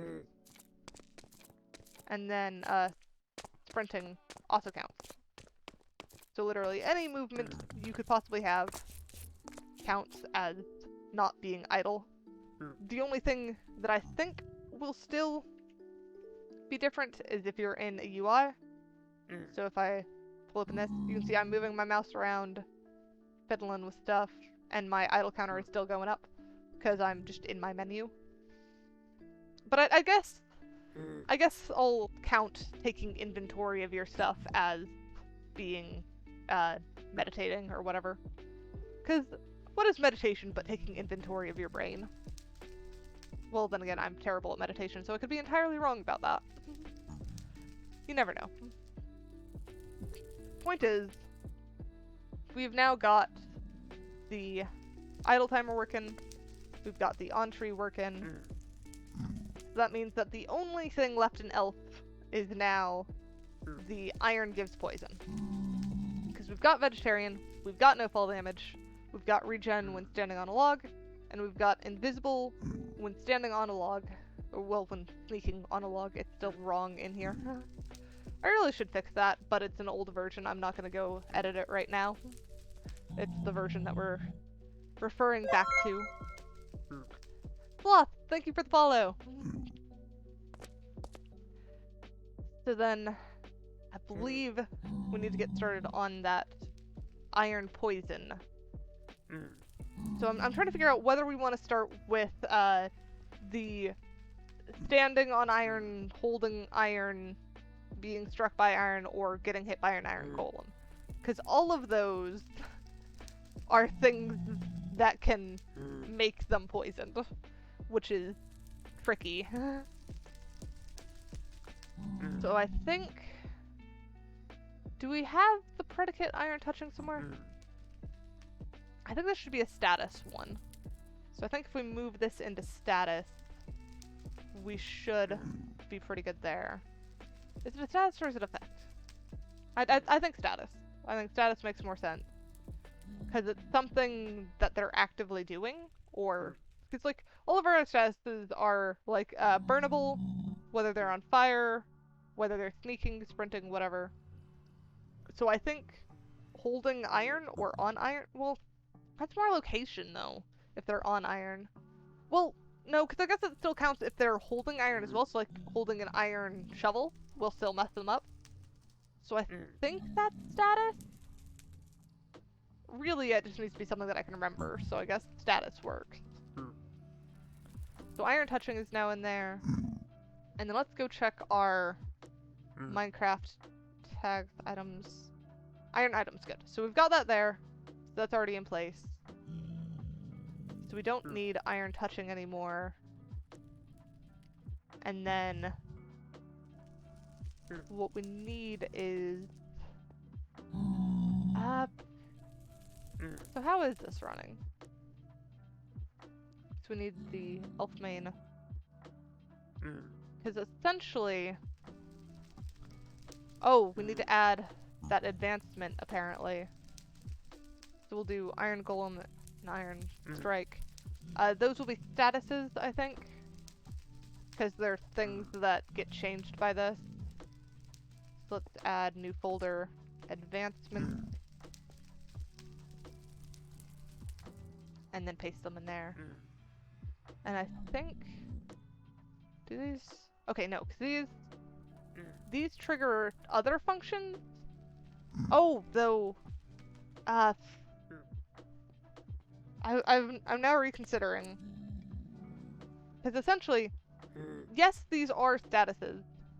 But I'm trying to think if there's any other instance in which I'd want to know when specifically iron is what they're touching or being struck by, other than being poisoned by iron. I suppose maybe there's something that could be regenerated by iron or something. So I guess I'll leave them as statuses. But it is a little funky. But I need... Well, because these only trigger Iron Poison Strike. I suppose we could make a new one and just call it Iron Strike. And then if they have the poisoned attribute, it's going to go run whatever poison thing. So then if we do expand into some other iron touching attribute thing, we should be fine. And that should make it more actually usable, I guess, is how I'd say it. It's a little weird. So we'll leave it in status for now. Let's go check out that Iron Strike one. Where is it? Elf. Iron Poison Strike, this one. It literally just gives elf poison. Okay. So how do we want to do this? I feel like I was trying to channel some wolf or something with that really long howl. It was almost like a howl or something. Anyways, tangents already. Boy. I think for sanity's sake, let's have this be... I don't know. This feels weird. So, essentially, we need this to be, like, cause it reminds me of the structure of the, like, immunities that we had, where these aren't an actual attribute folder. These are just something where it's like, if they have this, clear it. But that doesn't really fit with that category. Our, allergic to iron shenanigans. I suppose we could add, like, an allergies section and have it where it triggers whatever poison thing. Oh wait, that still doesn't... That's only for strike. How is it doing this other one? The touching... Oh, it's literally just doing the actual thing. So if they're not touching and they're poisoned. Okay. So we essentially have two different things. This is a bit wonky. 'Cause that iron touching is our main bit, I think.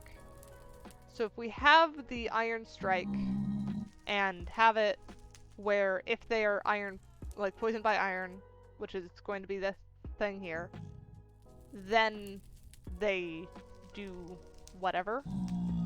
So we should still be able to run this off of our normal scoreboard setup. So if we do scoreboard objectives, add a iron allergy. Is that okay? Is that the right one? Yes! It is max one. So that's fine. Oh, right. I wasn't normally doing the underscores in these because I was doing camel case. So let's fix that. Allergic to iron. Save that. And now we need to go track down all of those tree regen and stuff. Okay. This is why I don't like renaming stuff, but it has to be done so I can stick with the actual setup that we had before. Not there. This needs to go there. And this needs to be removed there. And then we need to remove this underscore and this underscore. So save those. And then let's go to our main function, because I feel like, yeah, our main function had the tree regen shenanigans there. I was sure it had some, so save that. And then I believe we also have some down here. Yes, right here. So this needs to get rid of the underscore. Save that. And then we need to go look at on tree, because I'm pretty sure on tree also has it. That was location, wasn't it? That was under location. Common status. Where is my location? I forget the alphabet. There we go, on tree. So then this should do that. That should do that. And I think that should be fine, because by that point it's already established that they have it. And then let's go double check just to make sure. Oh, hang on, wrong section. We need tree camo, this one. Yeah, so those are fine. On tree is good. That is sorted. So now that we've got iron allergy in place. Copy copy that. We essentially need to take the elf thing. I really need to go and just put a space somewhere in here so that it stops trying to get rid of it. So essentially we need to check if they're touching iron and if they are allergic to iron, then give poison, otherwise remove poison. But I think we're going to start off with just the, if they are allergic to poison, or allergic to iron, then check if they're touching iron.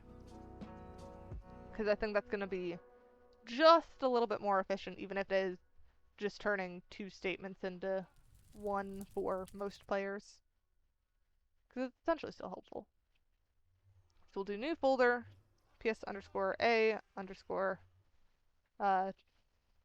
what was it, iron allergy? I've already forgotten what it was. Iron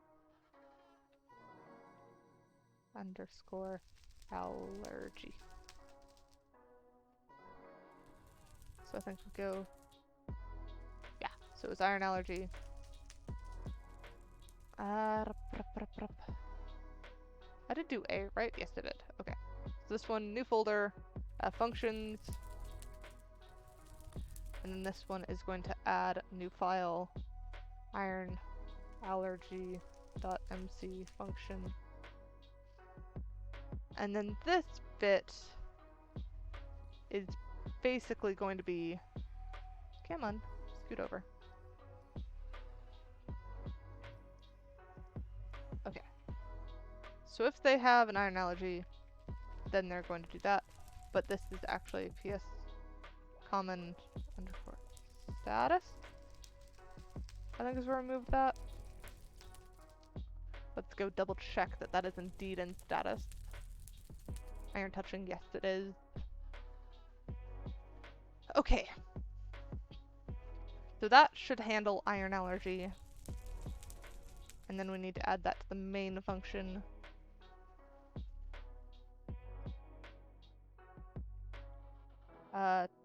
Check if player is poisoned by iron. Execute as at A, where their scores for ps _ what was it? PSA _ iron allergy equals 1 or more. Run function ps _ a _ iron allergy iron allergy. So then this should be running that. So that should handle that. Then our next bit is this iron strike. So then let's go to our actual iron strike function, which I think we put somewhere. Did we already make one of those? Advancement iron strike. Okay, so we've got the advancement, but we don't have the thing, so right now it's just iron poison strike. So let's add new file, iron strike.mc function, and then we want to change these to ps _ common _ status, and this should just be iron strike.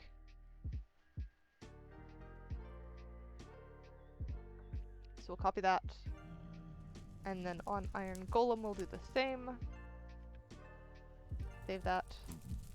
Okay, so now neither of those are a thing. And then we have the iron poison strike, which is currently just checking if they're an elf and giving them a poison effect. But we're gonna check instead if they have the iron allergy. And I have made this a folder instead of a function, good lord. So new file, iron _ strike.mc function. Let's delete this first. inventory cycled in. So then iron underscore strike dot MC function. Okay. So then put that there, and then this should be at S scores equals PS underscore iron allergy equals 1 or more. So if they're allergic to iron, give them the poison effect. So we've got that, so we don't need that. Don't save. And then we should have that done. Don't save. So we've got iron allergy, so if they're touching iron, then they should immediately get the poison thing. Oh, though this needs to be changed to PS common effect. So underscore that, and then PS common effects there. And then we should already have give poison and remove poison in our status, or in our effects one. We've got the poison function. We don't have poison give, apparently. So let's copy those from this section. Poison give and remove. So let's put these in common effects functions. Paste those in there. And it looks like neither of these are actually using the other things. Do we have the PS poison in our init is the question now. Save that. So init.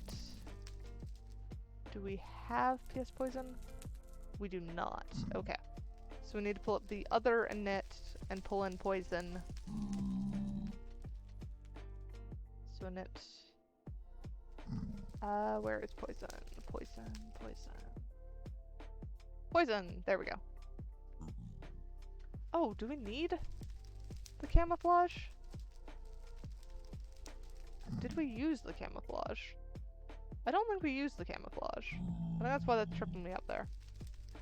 But first let's just go add this to our init and our uninstall.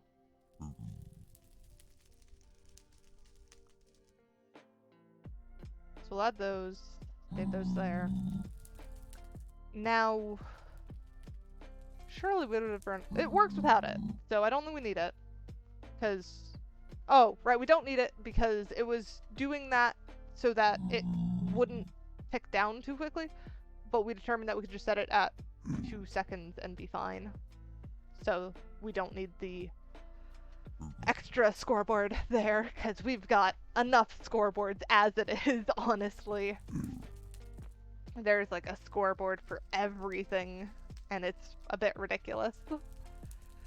But it's what works, so it's what we're gonna do. So then that should be... Yeah, we've got poison there. Let's go double check those poison give and stuff. Yeah, because those are just using poison. That's using poison, so that should be fine. So I think we're good with that. And then our poison strike is now relying on poison allergy, and, well, our iron strike is just relying on the iron allergy. And I think that's fine. So it's still, like, open and detecting just when it's an iron strike. And if something is resistant to iron or whatever, we can do whatever after that. But for now, that should be good. And I think that's everything updated. Yeah, everything there is saved. So let's go ahead and update our data pack. And then see if this is actually functioning or not. We will have to put down our... some iron to actually test if we get the poison effect while standing on it. Oh, I should add iron allergy to the make and remove before I do this, actually. So let's pull back up this, because it'll be a whole lot faster just to add it now than it would be to add it later. So we need iron allergy. Go to elf to make. Ah, I feel like I'm gonna sneeze. Okay, it's mostly gone now. Okay, so that should add iron allergy, so then if we copy this and go to our remove, we should be able to just do remove iron allergy. There we go. So then we need to move that back into folder. Come on. I delete that.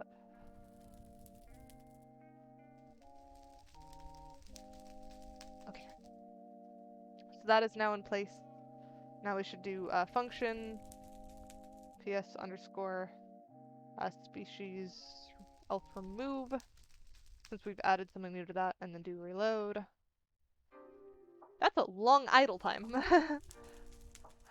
At 1,573 ticks.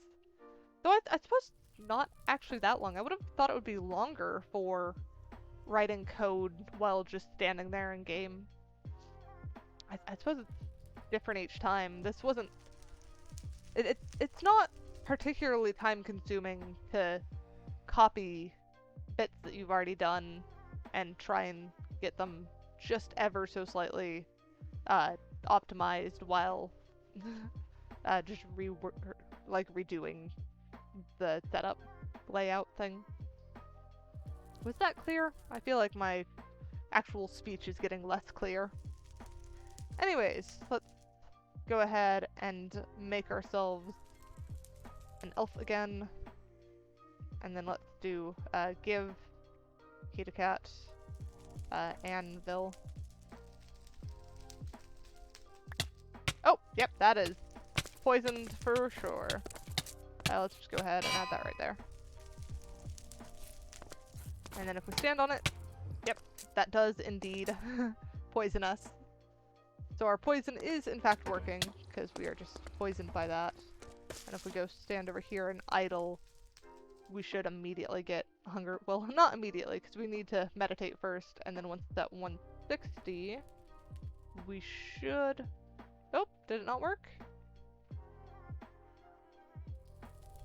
Why am I... Huh. That's weird. That was working! Scoreboard... Objectives... no, let's do scoreboard... Players... List... List... Key to cat. Okay. So then... We regenerate by meditating on trees, that is true. We camouflage in trees, that's true. So what broke? Why have we stopped detecting that this is a tree? That is weird.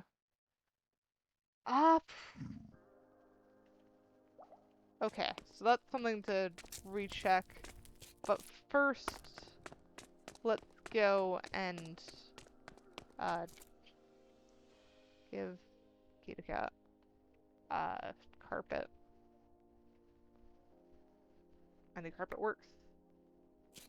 There we go. Now we can cross here, and then give key to cat Minecraft iron golem no? Golem. Okay. Let's just go game mode creative and get the thing. Game mode. Actually no, we could just do summon iron golem. There we go. So now then let's do this. Okay. We are most definitely poisoned. We still have the no fall damage, which is good. Ooh, that got us low. Those iron golems are heavy hitters. But unfortunately, this is still not working. So we need to figure out why this broke. But at least we've got the iron working now. I'm just not sure why the other bit broke, if I'm honest. Here, let's... this should be fine. Okay. And then if we eat a steak, we should... Yeah. Since we're vegetarian, that gave us hunger. So our vegetarianness is working. but I mean it's only hunger. So if you really wanted to be a meat-eating elf, you're just less efficient. I've got apples I could have been eating, but oh well. So let's pull up our code again and see why the thing has decided to stop working. Because we've got the tree camp. Oh, that would do it. I forgot to change it here. Save that. And then we need to change that in the remove. I completely forgot that that was in here as well. Okay. So then let's update the data pack and see if that was it. But first we need to remove the elf from ourselves. Because we need... Oh, what happened there? What did I do? Okay. I scared myself because I apparently moved one data pack into another data pack, which is not how that worked. That is for sure not how you do it. Okay, so we need to do function ps underscore species elf remove. There we go. And then reload. So we should be able to reload. And you are very interested in me, aren't you? These guys really love trading. But I've had them smack me before out of nowhere just because I didn't talk to them. So they're quite annoying. I don't like them very much. Yet I'm going to be making them a species because of course I am. Because someone wanted to be a goblin. So we are going to have a goblin. So Phantom comes first. Phantom is the first new species. But we've got the goblin so fleshed out that is like second on the list at this point. Despite having 2 people that want to be merling. Because I just don't have merlings fleshed out enough. So it's kind of a thing. Alright, let us make ourselves an elf again. Alright, so I'm an elf. And then if I go stand over here and crouch, yes. So I should be able to stand on any of these.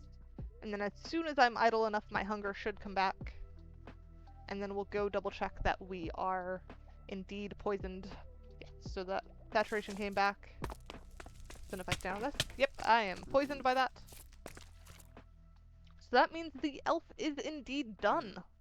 Because we've got, let's review our to-do list again, just to make sure we are completely done. Do we still have our to-do list up? These are all confused because I moved it and then moved it back. So iron allergy is fine. Iron strike is fine. Make is good. Remove is good.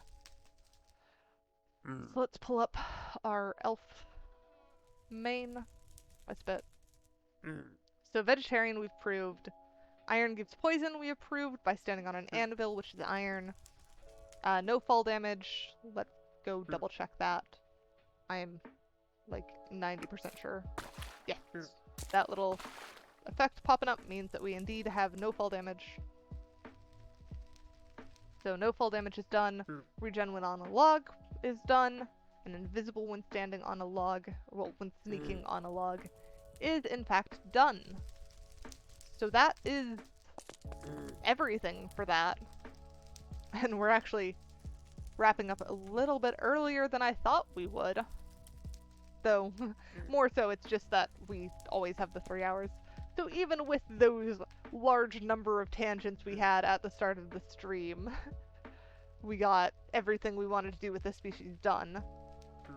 Which means that next time, I think I'm going to have to tackle that ritual and figure out what the heck that even means, because I keep saying that the species should be decided by a ritual, but I think it's literally just going to be whoever has permission can run a function through a book. But I don't know how that actually works, so I'm gonna have to research that in between streams, I think. Because book is definitely the way to go if we're trying to make this user-friendly without having to keep a whole bunch of, what is it? Notation? Documentation. Because I've got this help function section that I could have people use, so they could just do PS help and then book or something. So if they have command permissions, then they should be able to access it. But ideally, I'd like there to be like some tag that you could give to people that you trust and say that these people are ones that can do the ritual. So then they can do their own ritual or whatever ritual. 'Cause it'll basically decide who is taking part in the ritual by what item they're holding. So it'll give, like, you'll be able to summon a very special stick or something where it's like it has little to no use outside of this ritual. And then when they're holding that, they will then be marked as the one being changed. So whether that is you're changing them to give them the tag or to make them a soul vulture, both would be efficient with that book. But books are a real pain to do in commands. Essentially the best way to do it is with a generator online. But even then, it's like having it run a function is kind of a pain. Especially when you have to essentially get the functions to work regardless of where they're run and regardless of, like, well, not regardless of who's running them, because you need to have that security check, essentially, is what I'm aiming for. Because I'm hoping to be able to use this in a way where if I really wanted to, I could make a essentially public server where people could go and do the ritual, but it would be in an organized fashion.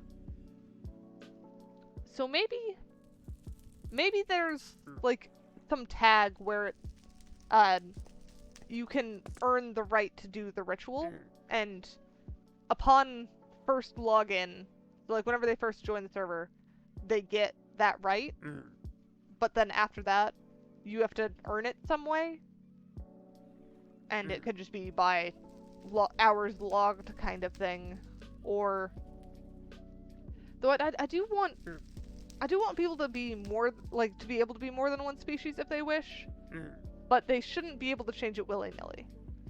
So it should be like, you go through, do the ritual once, assign whatever species you wish to be, and then you leave and you can't come back until whatever triggers the ability to do the ritual again.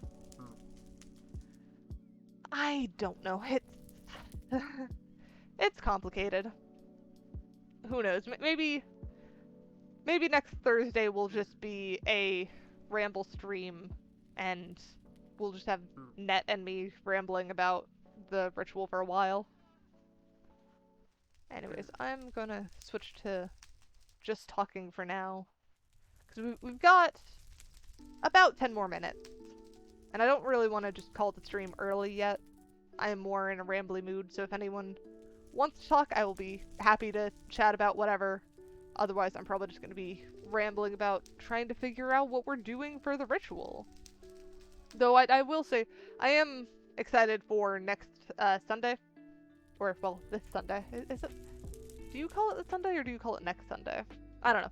I am rambling about random stuff now. Sunday. This Sunday, that is in, what, 2 days now? Because it's Friday, Saturday. Well, not counting today. Anyways, my usual Sunday stream, which is City Skylines, will be instead being the forest this Sunday. So we will be, as in me and Net at least, I think we might be having one more joining us. We'll see.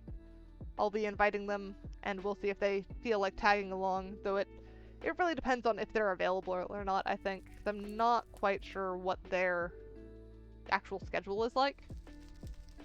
I know they've got some pretty major life changes coming up, but I think they still have time before that. We'll see. Things can be different for different people, and not to put news out there about them until they tell me it's okay. Hence, like with Net's birthday today, and I asked first if he wanted to share it with the stream or not. Anyways, I feel like I went on like 2 or 3 tangents there on my own. Maybe that was right about me needing to like make that tangent tower taller while it was just me. Though, I suppose I literally did set out to ramble. Is it really a tangent when you just wanted to ramble to begin with? I don't know whether that's actually a tangent or not. I suppose so, because it's just a tangent. A tangent can be on anything. It doesn't matter whether you care whether you're tangenting or not. It's just still a tangent. Anyways, I think that's a good example of a tangent about tangent, which I believe we mentioned earlier. So we've got the forest stream on Sunday, and hopefully I'll be getting back to Planet Zoo on Tuesday. I couldn't do it this Tuesday because I had a doctor's appointment, which led to quite a lot of trouble. Because I think I ended up somehow with... Because it was my first time going to this doctor, and I'm trying to find a new primary care doctor, is essentially how it was starting. And I guess I didn't do enough research on this doctor, because they apparently had only like 3 stars or whatever. But on the initial website that I saw them, it must have been like 4 or something, and I thought it would be fine. Because they were like the nearest doctor, and surely they seemed alright. But then I went in, and I'm pretty sure they were an anti-masker. Because the only person that I saw in that entire office who had a mask on was the guy at the front desk. And sure, they did ask for the vaccination card ahead of time, and like did all that check, so it's probably fine. But it's still like it was to the point where she kind of looked at me wearing my mask and went, "You know that mask does nothing to help you, right?" And I was like, "It's not for me. It's for other people." And I was just completely baffled by her attitude and how little she seemed to actually care to listen to what my problems were. So I need to find a new primary care doctor, because I'm not going back to that one. And I was just so stressed out from all of that that I didn't feel much like streaming. I felt like I would just be sitting there trying not to cry again, because I ended up crying a lot that day, just because I was so stressed between what I had initially gone there for and what happened there that I just couldn't. So, hopefully my next doctor's better. Hopefully I can get my mental health a bit more in order so I don't have to miss as many streams, because I feel like I've been doing that a bit lately, and I really don't want to miss streams that much. I like streaming, it's fun, it's just sometimes it feels like I kind of can't really be my best self whenever it comes to those rough days. So I want to be better about that. And I guess probably the answer partially is that there are just going to be days where I'm off, and I'm going to try and stream anyways, because chances are it might make me feel better. But I'll figure it out. Luckily, this is currently just a hobby, as much as I would like to turn it into a full-time thing. But I am nowhere near that point yet. I think that point is further away than the charity stream point, which would apparently work very well with tangent. Anyways, how many diversions deep am I now? Okay, I think I've probably rambled enough. Let's just... So we've got the forest on Sunday. Tuesday is going to be Planet Zoo, and we're going to be getting back on that lemur habitat, assuming nothing else comes up. And then next Thursday, hopefully, we'll be on the ritual side of this. and getting the rituals done. Because it's all going to be one ritual. It's just going to be, depending on what you select in the book, what will make the change. But it may change. I may just add, like, some easier to find functions that are just running the show, and some better notation in help or something. Because who knows how this is. I feel like it's probably going to end up changing even if I do the book. I'll, like, do the book, realize something wrong about it, and then find something better. But anyways, if anyone has any ideas, I would love to hear it. But I think, yeah, I'm going to switch to the stream ending thing, because we're about done. I think that was enough rambling for me. So we've gone over the Sunday is Forest, Tuesday is Planet Zoo with the lemurs, Thursday is this data pack again with the rituals or whatever else I can seem to get done. Because we're very nearly there with getting this ready to be updated on the server. Main other thing I have to do, I was planning on doing off stream, which was updating the list to the latest version of the mod pack we're on. Because they're currently still working on the 3.3.2a version, and the mod pack we're on has released the 4.1 version. So we're a bit behind, to say the least. But that just means that we get an exciting update with our updated player species. Though I was really hoping to get the ritual side done with it, so that we could go through and have everyone do their ritual. Though with how quiet the server is, it might be hard to find time where everyone is ready. So we'll see what happens, because I think everyone's stuff is gonna break and then they're gonna have to come talk to me about it, because it was not designed with attributes before, so they're basically going to lose all of their abilities, and I'll have to reset their scoreboards and stuff. But anyways, I'm gonna call it there tonight. Let's see, can we find someone to raid? Surely we can. We've still got, apparently no one I follow is online. I think I'll skip the raid tonight. It's a pretty slow night, I think. So I believe that is everything.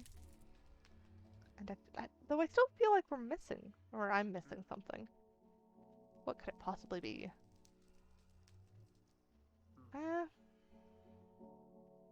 I don't know. Because we've already done the plan for the week. So I guess that's it. Do as me out, guys. Bye.